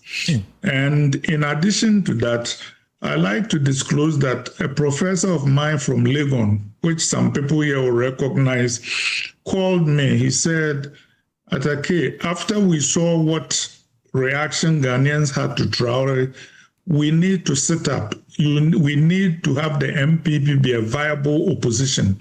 So putting all these things together, our democracy is in crisis. It is not just John Mohammed's administration. I think people think that our democracy is not delivering. And the earlier comments you and the panelists made about traveling to your station with garbage in the streets as a result of a 20-minute rainfall underlines that, together with our economic problems. On the Afari thing, the MPP government had 8 years to complete this, regardless of everything that happened, and they didn't do it. Shame on them. They should apologize before they say anything. But now that we are here, the Mahama administration should complete that. All this became necessary because of this CEO suspension and the directive by the president of not turning any patient away. We need to study this no-bed healthcare situations, because in places like Britain and United States, they even talk about ambulance time. We need to stop just issuing directives and do systematic study of things so that we can solve these problems and stop finger pointing. Okay. We need to complete the Afari Hospital, but the MPP should bow its head in shame. It had 8 years to complete it and it did nothing. All right. Thank you, Dr. Kennedy, for joining us today for this program. As always, we are very grateful to you. Thank you. Yes, Nana, why visit the place and don't give an announcement, and then you go, you face, a problem, and suddenly all hell must break loose? I don't know if you are starting from there or you are starting from whether or not it is misplaced to look at the drop in ratings. I'm not sure whether they went there without notice to whoever is in charge. It was without. We need to differentiate an announcement from notice. an announcement would have been to the world. Notice would have been to the persons who are caretakers of the facility. I'm not sure of it, but I think we need to look at the Samson. Whatever the case may be, it highlights a persistent problem. And that highlight is what we should be discussing. If you look, being a member of parliament of Menchia South in the Ashanti region, I know the problem in Kumasi. Akufo-Addo Teaching Hospital is relied upon by not just people in the Ashanti region. Right. People from the Bono Ahafo, the Bono regions, Ahafo. Far up to the north. Far up to the north, and to even western north. And so we really have a situation on our hands. I've been visiting Akufo-Addo to see a lot of my constituents. In fact, somewhere last year, my mother was even admitted there. And it's an eyesore. Look, we need to be humans as leaders. And I need to emphasize this. If you go to Akufo-Addo very early in the morning, something you will cry. And that was why I said that, look, our education is not solving problems, because we go to school to be worshipped, to be served, and not to serve. And that is why we are not thinking to find solutions around our problems. We should be able to find solutions. Sometimes, even in the absence of money, we should be able to find solutions. And Dr. Bedu takes the right decision and he's getting suspended. What stops us from even partially even operationalizing the facility, if possible? What stops us from partially operationalizing it? For instance, Doc, you know that there are situations which Akufo-Addo may be stretched. And so we can say that for this situation, let's move them to Afari, and that we are partially operationalizing Afari. You see, we need, if you go to Akufo-Addo in the morning, people waiting to go and see their relatives, sleeping outside, and they sleep there overnight. It's so sad. And so I think we should take the politics out of this. There's a real medical situation in Ashanti region. We understand that it's overall is 60% complete, but that is with civil and architectural. Civil and architectural works are at 97% complete. But when you say it should be partially used, how can you use it partially when biomedical and mechanical installations are only at 5%? So, Samson, you can do things. Because those are the most important things. You can do things in phases. Samson, you can do things in phases. Only 5%. Why do you allow the facility to fall apart or rot, right? When you can do things in phases. It's the same with, look, Samson, if you recall, the maternity ward at Akufo-Addo is stood there for over 40 years. Yeah. It stood there for over 40 years. So Kambuatin brought attention to it. Exactly. And the first lady assisted. Look, and these things are taxpayers' money. Taxpayers' money. And they are mostly loans which are paid with interest. Right. And so I think that we need to focus on it. If it cannot be completed in its entirety, we should consider, completing them in phases where possible. Let me look at President Mohammed's. Hold on with that. Yeah. Speak about that quickly. So you see, Samson, I think as a people, we continue to do ourselves a lot of disservice. It is as if we don't even love our own selves.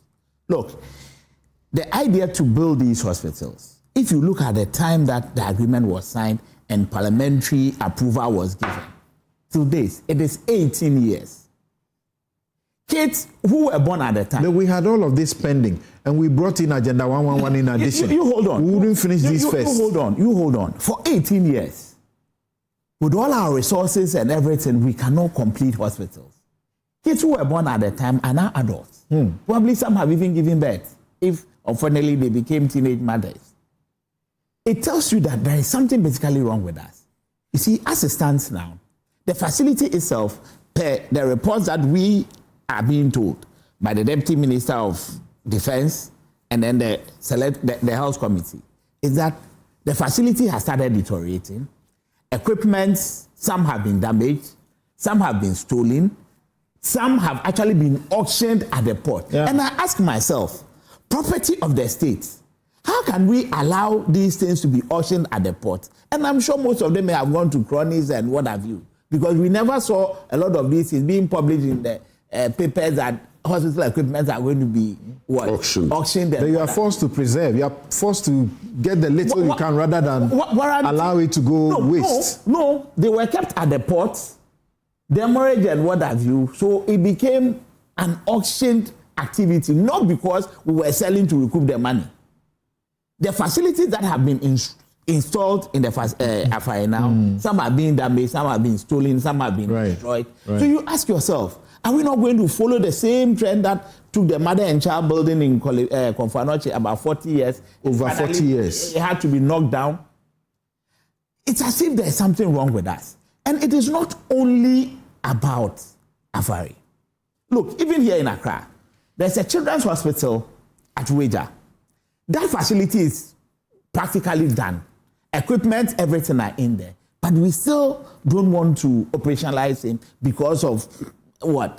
Issues around procurement, issues around litigation, and what have you. Okay. Meanwhile, that building here, it's actually bigger than the children's hospital we have in Accra here. All right. And arguably, even bigger than probably. Okay. Bernard, quickly, and let's go to the ranking ratings. Samson, look, of course, it's a fact that actual construction started in 2014, and by 2017, the architectural and virtually the construction had gotten to about 90%. So, as has been said, it is more of the mechanical and the biomedical installations that is really the problem now. Look, and that is why we must see it as it is, that the MPP under Nana Addo Dankwa Akufo-Addo in this regard really failed the people of Ghana and the people of Ashanti region and even beyond. Because a 500 bed, look at what we are discussing. Today we are discussing this because of what is happening in Konfo-Anokye. For which reason somebody has to even be, asked to go on suspended and all that. If this was really a matter that was of priority to the government at the time for 8 years, we would not be discussing this matter. Let's say it as it is. They may have done things elsewhere, but in this regard, they failed. Now, you see, but it is obvious, and we must say this. Look, three very important, apart from this one, there are two very important, let me say,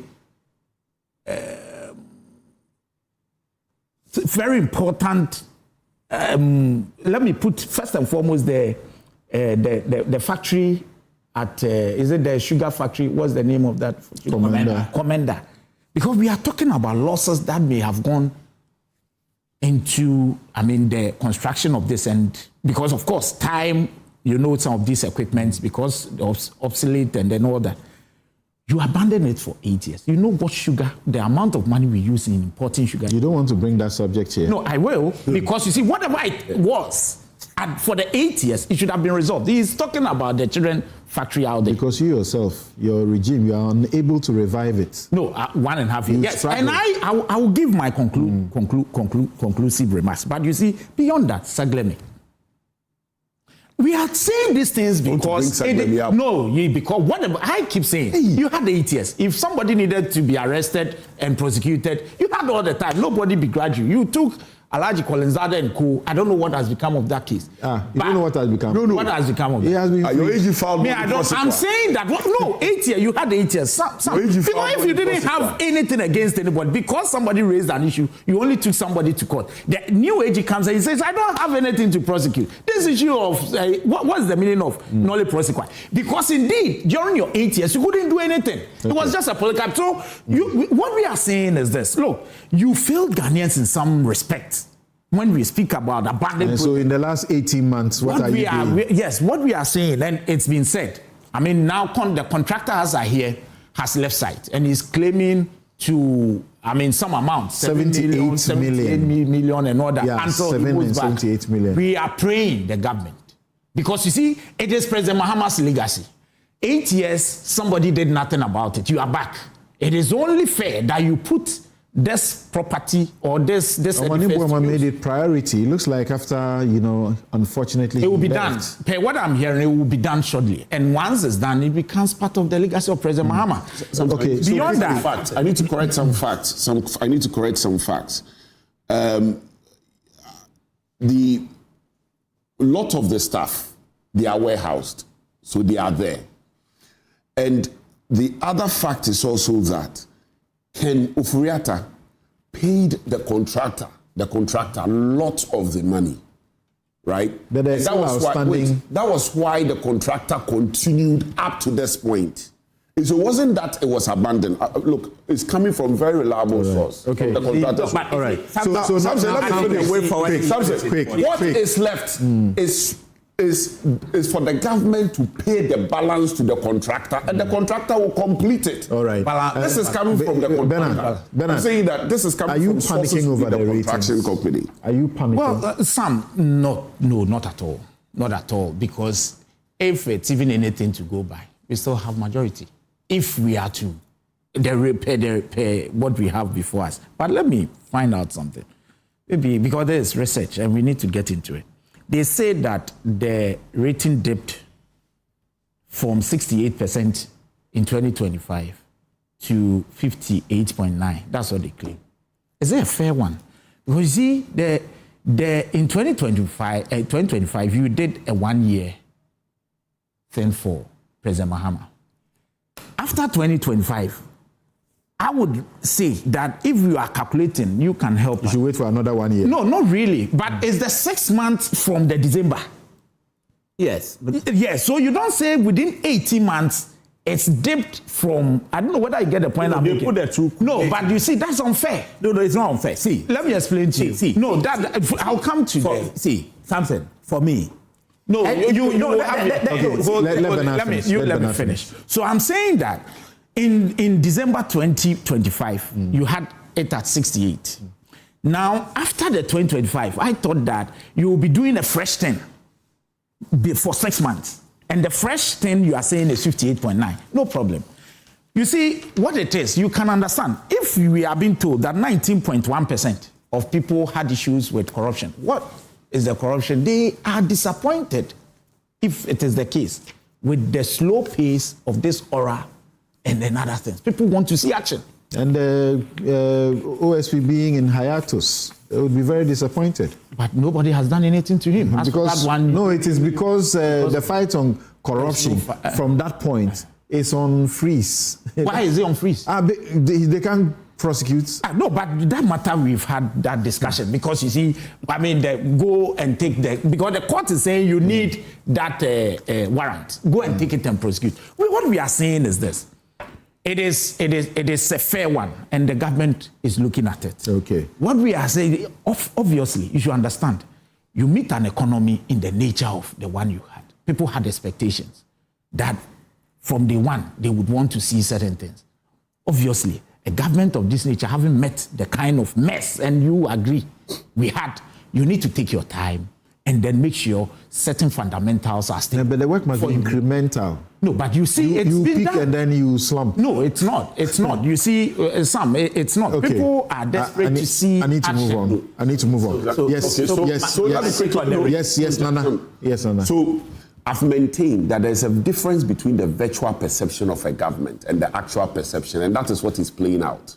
Previously, your perception that you were doing very well and so on and so forth was playing out on social media. The actual perception is what is now coming.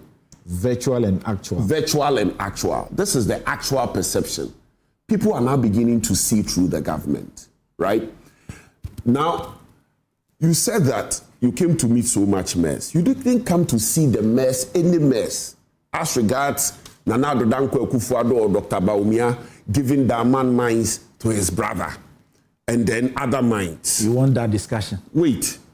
Now, the people have seen that contrary to what you told them, contrary to what you came to Parliament to say, that you're going to pass a law to ensure that state assets being sold to government appointees and their cronies, right, saw some level of transparency and did not become the norm, that law hasn't been brought.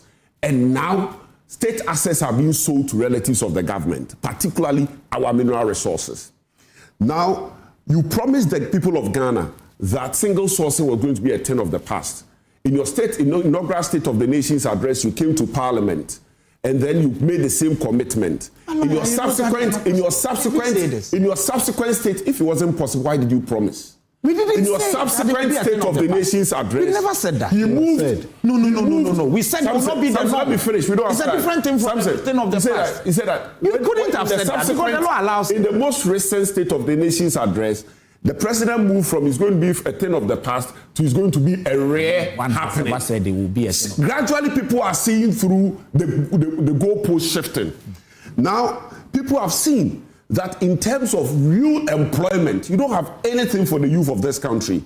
The teeming youth. 24 hour. The 24-hour economy they have discovered is... What's the brand again? 133. 133. 133 is a soccer... We need to stabilize the economy. With this magic... 133 is a soccer formula. They are building 24-hour markets across the country. Can you so imagine? it's working. Samson, what do you call it? KJTR market. In the night, who says there's to sell? Which you fail to do. There should be demand before there is supply. People have seen through you, and the reality is settling down. Now they have realized that the only thing they have is the exchange rate. That is why they are spending so much money to hold it. Started going up. And that has also started going up. So Ghanaians have seen through it. The only thing President Mahama has now left, right, is his smiles. That's why he keeps smiling a lot. That is the only thing, because he wants to be remembered for being a nice person. And that is the only thing he has left. That is the only thing President Mahama has left. And that is why he has 58%. Because 58% of Ghanaians now see him to be a nice person because he smiles a lot. But the actual perception is that this government has nothing to offer Ghanaians. Really? Yeah. That's it. Samson, I think that the question as you put, NDC alarmed by this. I think for me, he says they are not. Not at all. They should not be alarmed, but rather they should be very concerned. Yeah. You see, the first year of every government is like a honeymoon period. Thankfully, a lot happened to our economic indicators. Great. Things looked good. But now the reality is on us. They are beginning to spend and what have you. So if you look at the research findings, issues relating to cost of living, corruption, and what have you, these are the basic things that start the negativity towards any government. We need to pay attention, as in the NDC government, they need to pay attention and make sure that they quickly go back on track. The attention is on 2028. Well, by the time we get there, if they don't fix things now, they may be looking at the other side. They should fix things now. Well, from where people like Atta Kennedy sit, that's not possible. No, the MPP should just forget it for 2028. It's not about the MPP. It's about the people of Ghana being happy or otherwise. The promises, the hope, the 3 jobs, what have you. If people don't see this being manifested in their lives, right. If people are struggling, if people are doing that, and they see problems around them, that is when they become disenchanted with you. All right. So they shouldn't think that it is all good. Right. For me, this is a wake-up call. They should take it in good faith. Look at what is happening. And Bernard said you are taking it in good faith, right? For me, that is the I have been reading the report. I know members of the government are also looking at it. I mean, it's a fact. Yeah, it's a research. But before I end on this hospitals and abandonment, I think going forward, we should be looking at the solutions. And I will urge the president, as a matter of urgency, he should put up a team to oversee all the abandoned hospitals and possibly get the Minister of Finance. Call them out first. Please, call them out. Please. They failed. Don't wait. Don't worry. We'll talk about it. No, do that now. It's been mentioned here. You also have a role to play. It's been 12 years. NDC. Focus on the solution you are talking about now. For me, a team should be put in place. They shouldn't leave it just to one ministry because there are illegal issues there. Bits of it, Afari is under the defense, some are under health. A team should be put in together. Make sure that all the abandoned hospitals, not just Afari, are put in shape. And I wish the president could direct the Minister of Finance to make some funds available in the medium budgets, purposely for those abandoned hospitals. Because as a people, we have invested so much in there. we are losing the benefits that we are supposed to get out of them. Look, the economic benefits that would have happened if all these facilities were in place, it's enormous, and we are all losing same. The money we've invested, we are not getting. Thank you very much. So, you should call them out because you were the general secretary. Please listen to me. But you failed to tell them. Call them out for all this. You can't do that. Please. Give me the point. You said we'll do that another time. No, I'm doing it now. It wasn't now. Let me make. Don't do this. Your people are listening. 8 years. Your people are listening. See. Your constituents are this big side. Then you put $400 million into Agenda 111 when you had a strategic hospital like this. All the politicians. You did nothing. But if we did nothing, how come we got into MPP should all be 60%? Especially for 18 years. We've seen presidents. The place is bush. My guests have been Dr. Justice Jansen, Dr. Arthur Kennedy, Bernard Bediako Beidu, James Kwabna Bonfe. Thank you also very much. I'm Samson Ladia Yenini. My outfit, as always, is by Habil Scooter. You can call them 0200 84 1988. 0200 84 1988. Have a good afternoon.